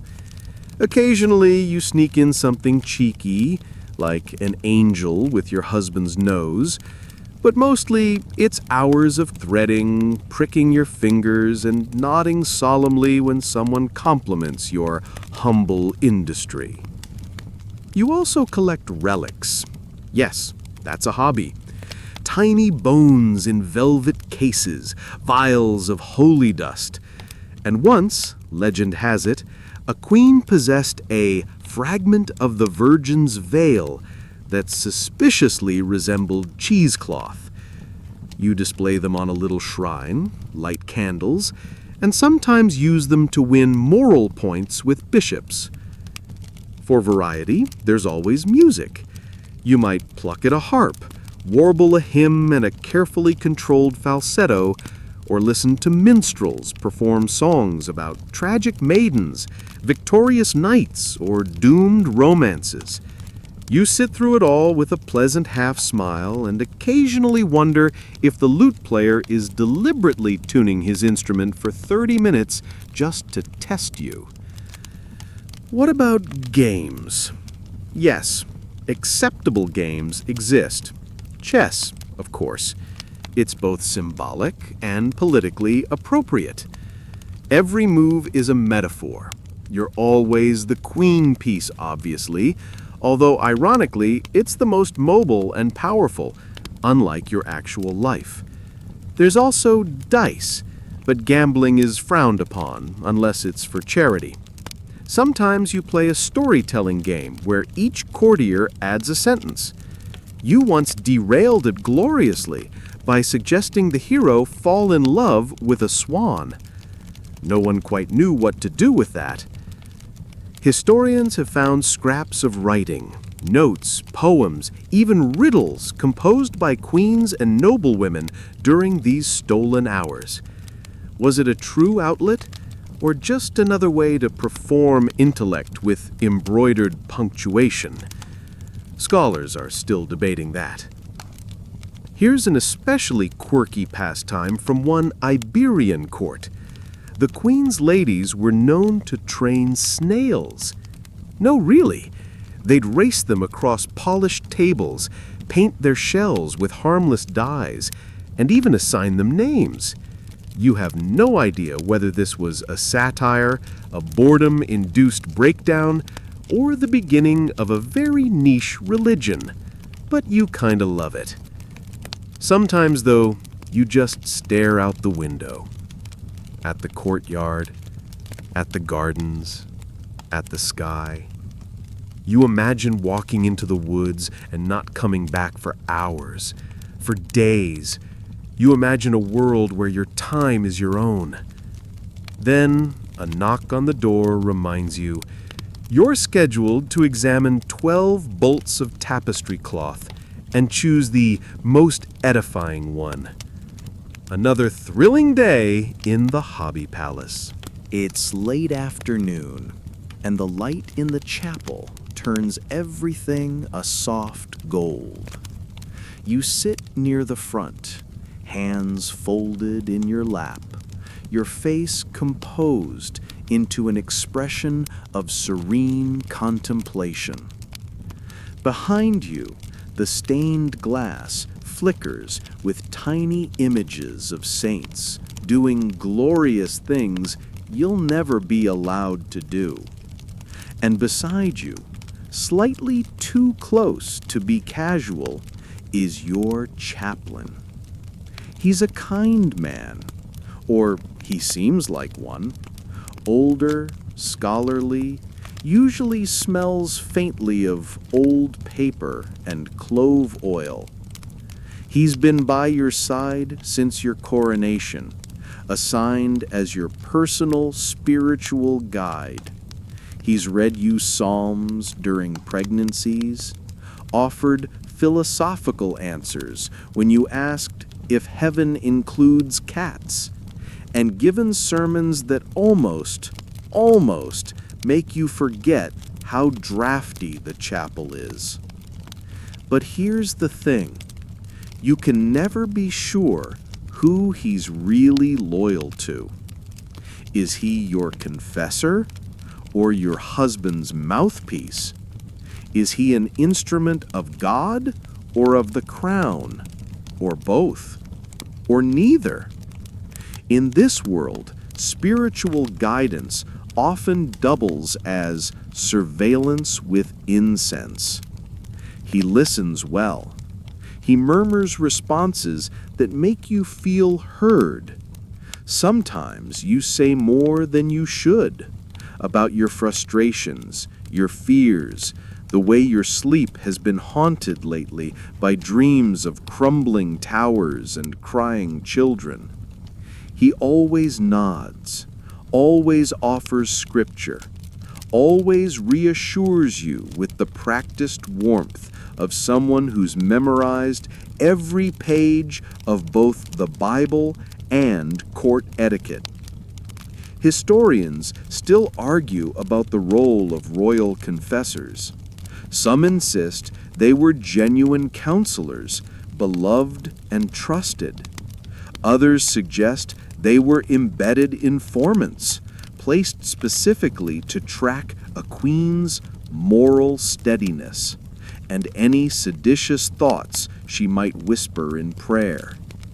You want to believe your chaplain is the former. You really do. But last week, your husband mentioned something only your chaplain could have known. A harmless comment, but it chilled you anyway. So now, even here, especially here, you choose your words with care. One particularly strange detail: some chaplains were charged with not only tending to your soul, but also physically inspecting your personal items, holy relics, devotional books, and occasionally even your bath herbs to ensure they didn't border on folk magic. You're not supposed to believe in saints and fertility charms, you see, but you're also expected to produce heirs. It's a delicate theological dance. Still, the chapel is the quietest place you have. The flicker of candles, the scent of beeswax, the echo of footsteps on cold stone. It all slows your thoughts. You can breathe here. Sometimes you even pray in silence, not with words, but with feelings pressed tightly against your ribs like secret letters. Your chaplain clears his throat softly. Another reading. Another lecture on humility. You nod, eyes cast downward, half listening as you trace the carved wood of the pew. Your thoughts wander toward your children, toward the seasons, toward that dream where you're walking through the forest without anyone following you. And as the shadows stretch across the altar and vespers begin, you smile gently, because whether your chaplain is a confidant or a spy, he can't read your mind. And your soul, that, at least, still belongs to you. Let's imagine, for a fleeting, almost cinematic moment, that your husband is away. Maybe he's riding off to war, galloping dramatically through mist-covered hills with an absurdly feathered helmet. Or maybe he's gone on pilgrimage, leaving you a tear-stained handkerchief and a chaplain who winks too often. Or maybe, just maybe, he's dead. Or, so the chroniclers politely phrase it, passed into glory. Suddenly, you are queen not just by title, but by necessity. There's no one else left to run things. Congratulations, you're now in charge. Well, sort of. Your authority is real, but fragile. Everyone wants to test its boundaries. Nobles who barely looked at you before now bow deeper, but also ask louder questions. Advisors start every sentence with, "Your Majesty, forgive me," but followed by something infuriating. Your steward acts like he's never heard a woman give an order before. And your court, half excited, half terrified, and entirely skeptical. This is what historians call the emergency power clause. You weren't meant to rule, but now you do, at least until your son comes of age, or your husband returns from crusading, or someone marries you off again like a prized falcon with excellent bone structure. But while it lasts, you get a glimpse of actual control. You preside over council meetings, not as an ornamental fixture, but as the one everyone waits for before they sit. You sign documents with your own name without needing your husband's seal. You negotiate grain prices, resolve border disputes, and even issue judgments in court. It's a heady thing, hearing your decisions echoed through the halls by men who once saw you only as a womb with a wardrobe. And yet, the pressure is unrelenting. Every mistake is dissected, every hesitation pounced upon. Rumors swirl. You're too emotional, too harsh, too lenient, too calculating. If you ride out to inspect your troops, you're trying to imitate men. If you stay in the palace, you're detached. Your wardrobe, your facial expressions, even the number of prayers you recite are all used to measure your fitness for leadership. Still, some queens rise spectacularly. Eleanor of Aquitaine, Blanche of Castile, Margaret of Anjou, women who ruled regencies, defended kingdoms, and made enemies cry into their doublets. Historians still argue whether these women were anomalies or proof that queens could govern as capably as kings, if not more so. A peculiar anecdote? One medieval queen, temporarily ruling in her husband's absence, once disguised herself in armor and rode to the battlefield, not to fight, but to show the troops that their king still watched. The soldiers didn't notice until days later. The queen, reportedly, never denied it. You probably won't get armor, but you might get a temporary crest, a throne room echoing with your commands, and a letter from a duke who once ignored you, now filled with apologetic deference. You tuck it away, a souvenir from your brief reign. Because eventually, someone comes back, or comes of age, or comes to claim you, and your power is gently, carefully repackaged back into the ceremonial kind. But for a while, just a flicker of history, you weren't a queen in waiting. You were the one holding the reins. And you remember how they felt in your hands. It doesn't take much. Just a whisper in the wrong ear. A servant muttering too loudly in the laundry room. A noblewoman saying your name and alchemy in the same sentence. Maybe a letter disappears and reappears with a paragraph you definitely didn't write. 1 minute, you're sipping watered wine and supervising embroidery commissions. The next, you're the subject of court rumors. And not the she has lovely taste in brocade kind. No, these are the dangerous ones. The ones that curl through the corridors like smoke. Impossible to catch, harder to stop. And always, always aimed at your reputation, your faith, your loyalty, or your womb. Did you hear? Someone might whisper, she's barren again. Or worse, she's not barren. That child doesn't look like the king. Or worse still, she speaks to her chaplain after midnight. Must be heretical. This is the tightrope you now walk.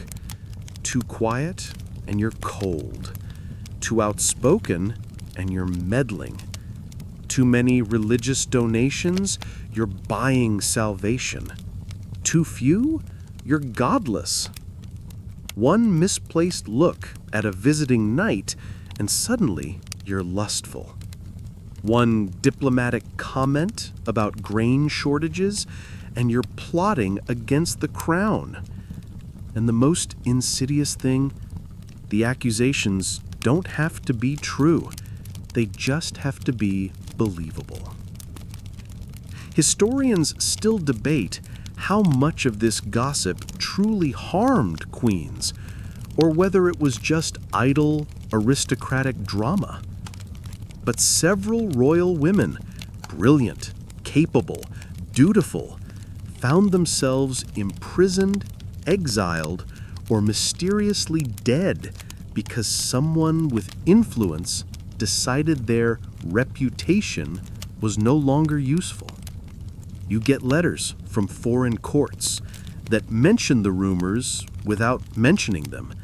Phrases like, "May your household be blessed with calm winds," or "We pray your days remain unclouded." You read between every line, paranoid and exhausted. You adjust your behavior, watch your words, and try not to let your hands shake during public prayer. One famously odd superstition? Some courts believed a queen accused of impropriety could prove her innocence by carrying hot iron rods across a chapel without burning. Trial by ordeal, they called it. Trial by medieval madness, more like. You wonder what genius decided firewalking was a sound judicial process. You start scanning rooms differently. Is the chambermaid too quiet? Is your steward avoiding eye contact? You reread every letter before sealing it. You second-guess even the safest gifts. What if that brooch from the Duchess contains a hidden message? You start to dream of being chased, not by beasts, but by voices, faceless whispers in corridors you can't escape. And through all this, you must appear calm, serene, unbothered, the embodiment of royal virtue. Because if you defend yourself too forcefully, you look guilty. And if you say nothing, they'll say it's because you can't deny it. You become a master of subtlety. You wear symbols of piety more visibly. You attend chapel twice as often. You smile just enough to appear graceful, never enough to seem smug. You choose words like a chess player chooses moves, measured, strategic, sacrificial if necessary. Because court life isn't just about politics or pregnancies or processions.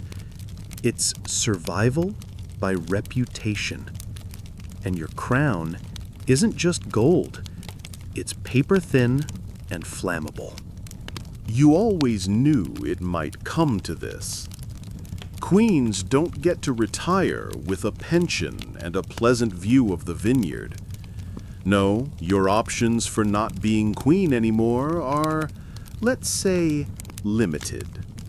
And none of them involve a comfortable cottage and afternoons of uninterrupted needlepoint. You've seen it happen to others. The queen, whose husband tired of her and claimed their marriage was invalid due to consanguinity, despite already producing 6 children. The one whose failure to produce a male heir led to polite exile. The queen accused of heresy for owning too many translated prayer books. Or the one, poor thing, who simply grew too popular and was shuffled off to a distant convent to avoid distraction. That's what looms over you now.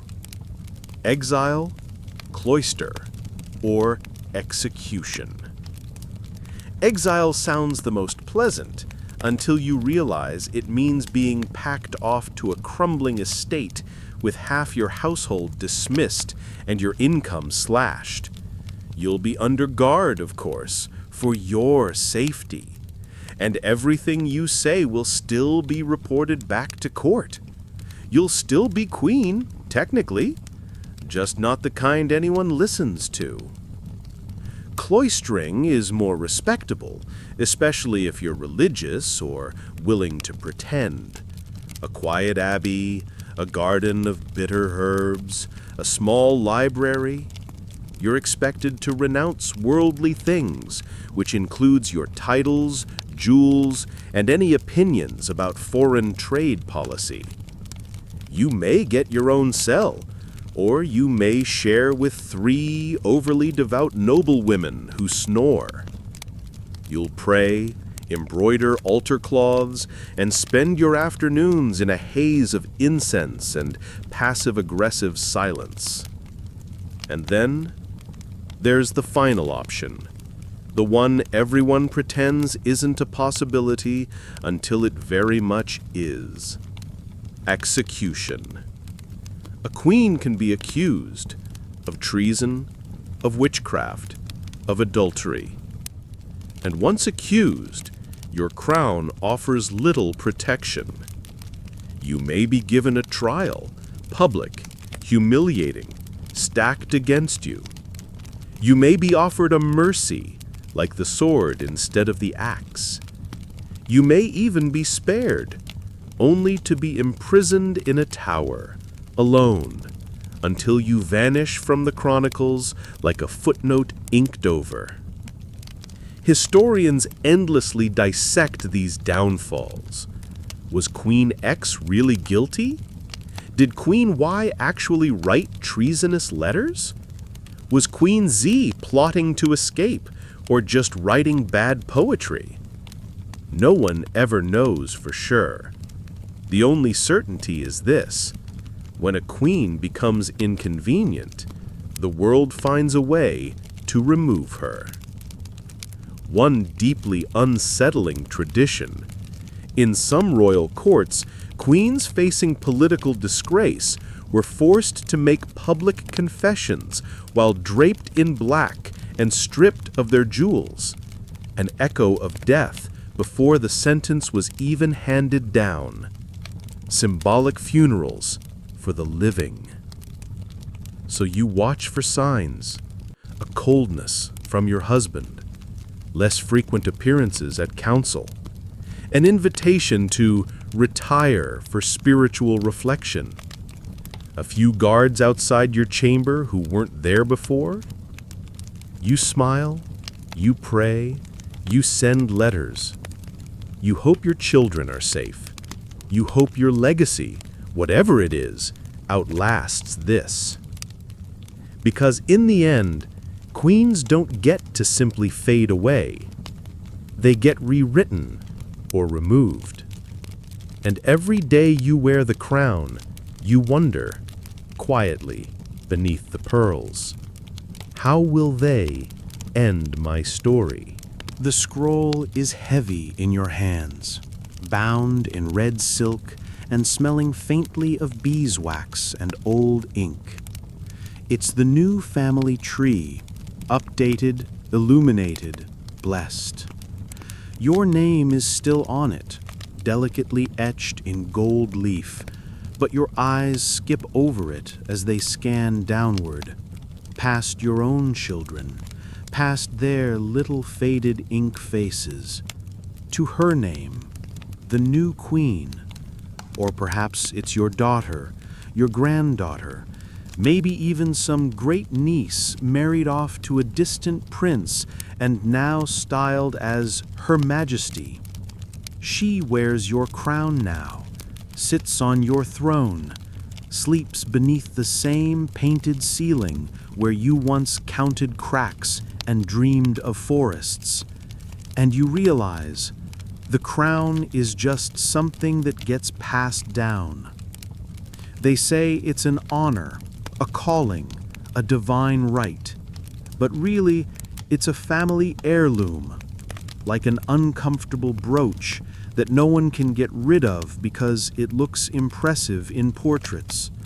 It moves from head to head, generation to generation, binding women in layers of velvet, duty, and quiet frustration.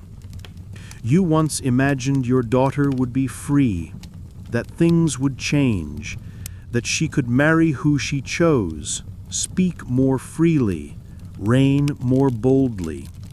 But here she is now, penning the same hollow letters, making the same pious appearances, smiling that same rehearsed smile. The names have changed, the burdens haven't. You tried, of course. You whispered wisdom between lessons, taught her how to spot a liar by their shoes, how to fake interest during 3-hour sermons, how to cry without smudging coal. You hoped she'd do better. You hoped the world would let her.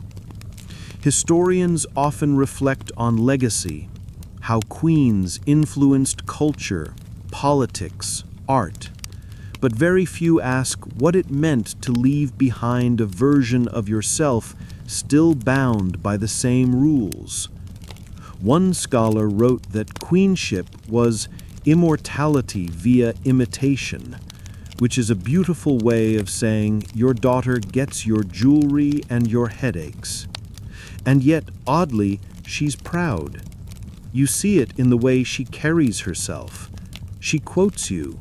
She mimics the rhythm of your voice when speaking to ambassadors. She wears your favorite veil on feast days. And once, during a long walk in the palace garden, she confessed, "They listen to me more now because I remind them of you." It's flattering. It's horrifying. It's a lot. A strange tradition resurfaces. On the coronation day of a new queen, some courts bake a small loaf from the last flour stored under the previous queen's name. A symbolic gesture. One woman's harvest feeding another's rain. You're not sure whether to laugh or cry. Because here's the truth. Your daughter does have more choices. Just a few. And she knows things you didn't. She sees your compromises, your survival, your silent triumphs, and knows how much of your power was won with restraint, not roar. And that might be your real legacy. Not the crown, not the title, not the tapestries, but the quiet strength she thinks was always there, even if you weren't always sure yourself. You hear the story sometimes, told in ballads and embroidered into the margins of tapestries.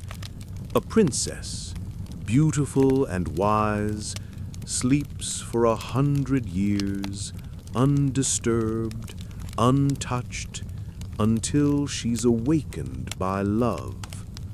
No battles, no blisters, no boredom. Just peaceful slumber and happily ever after. You'd laugh if it didn't hurt a little. Because you know better.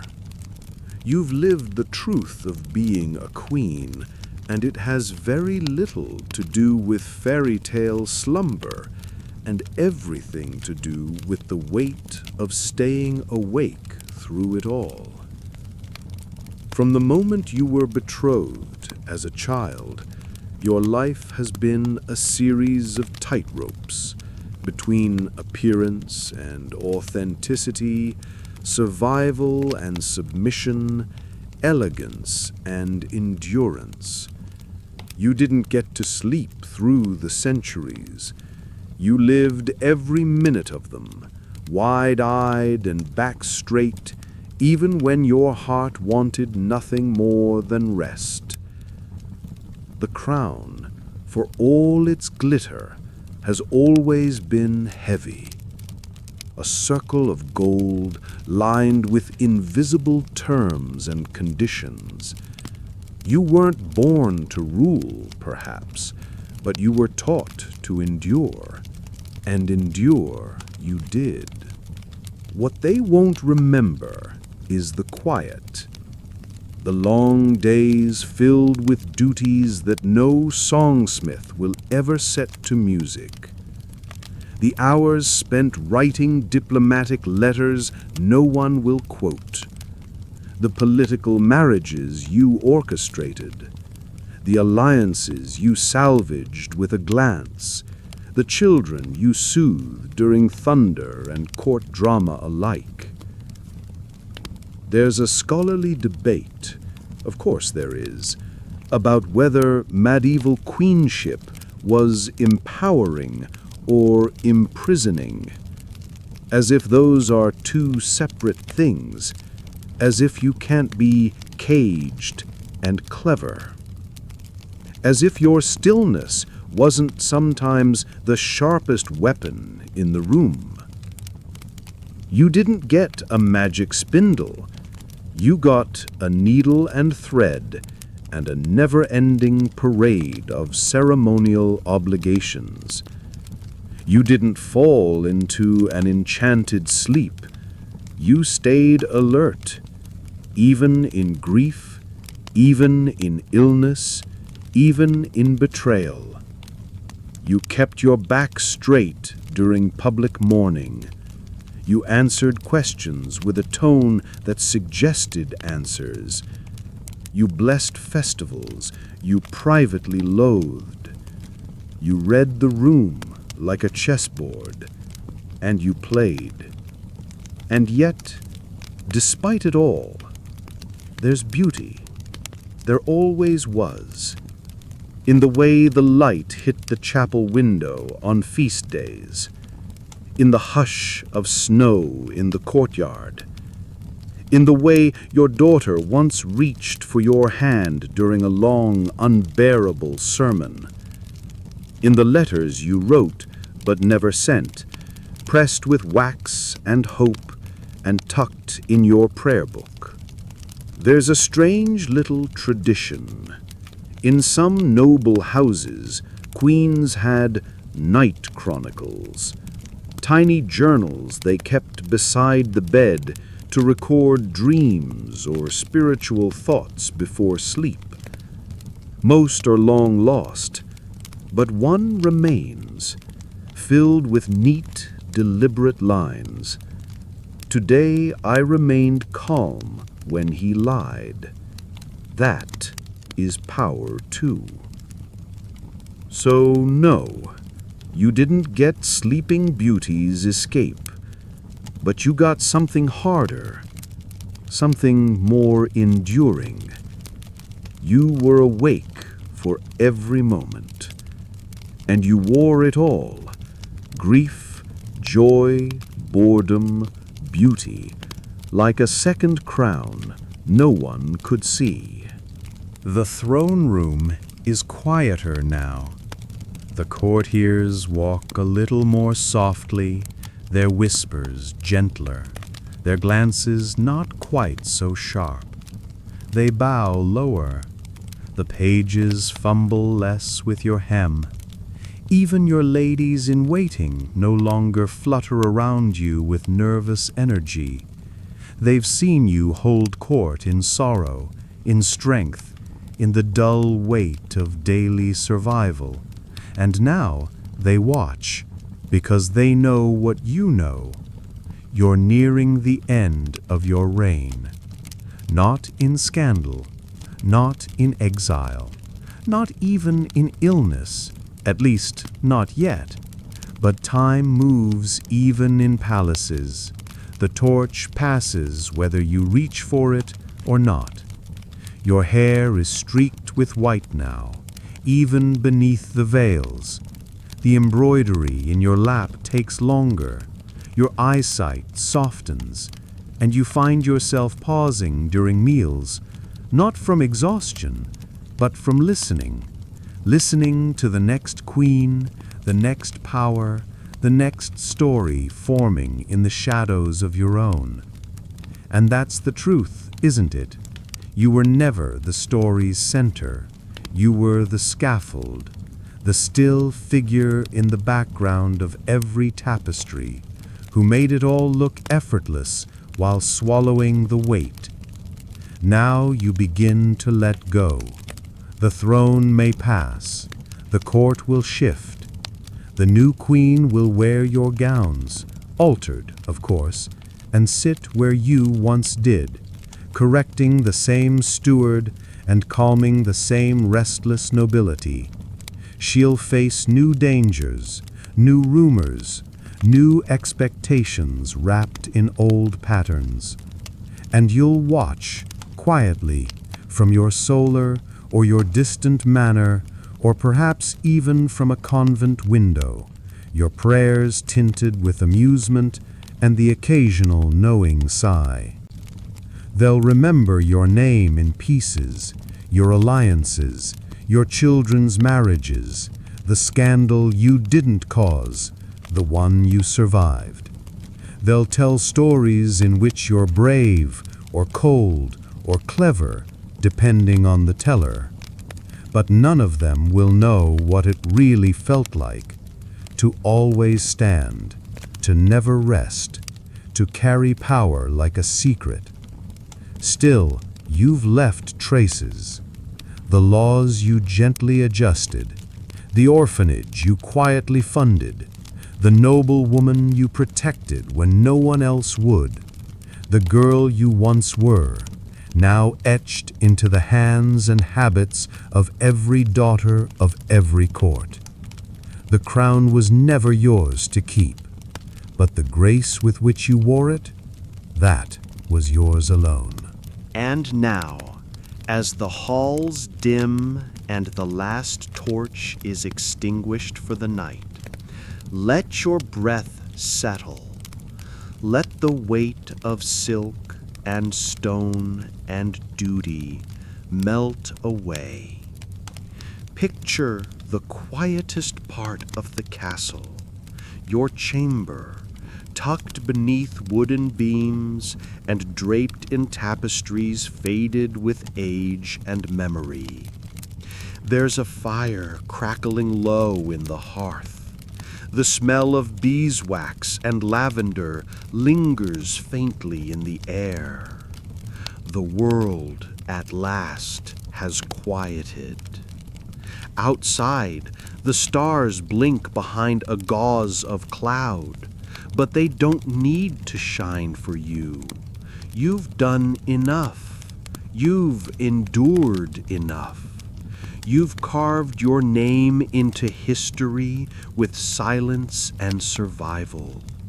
Let the echoes soften. Let the past grow dim.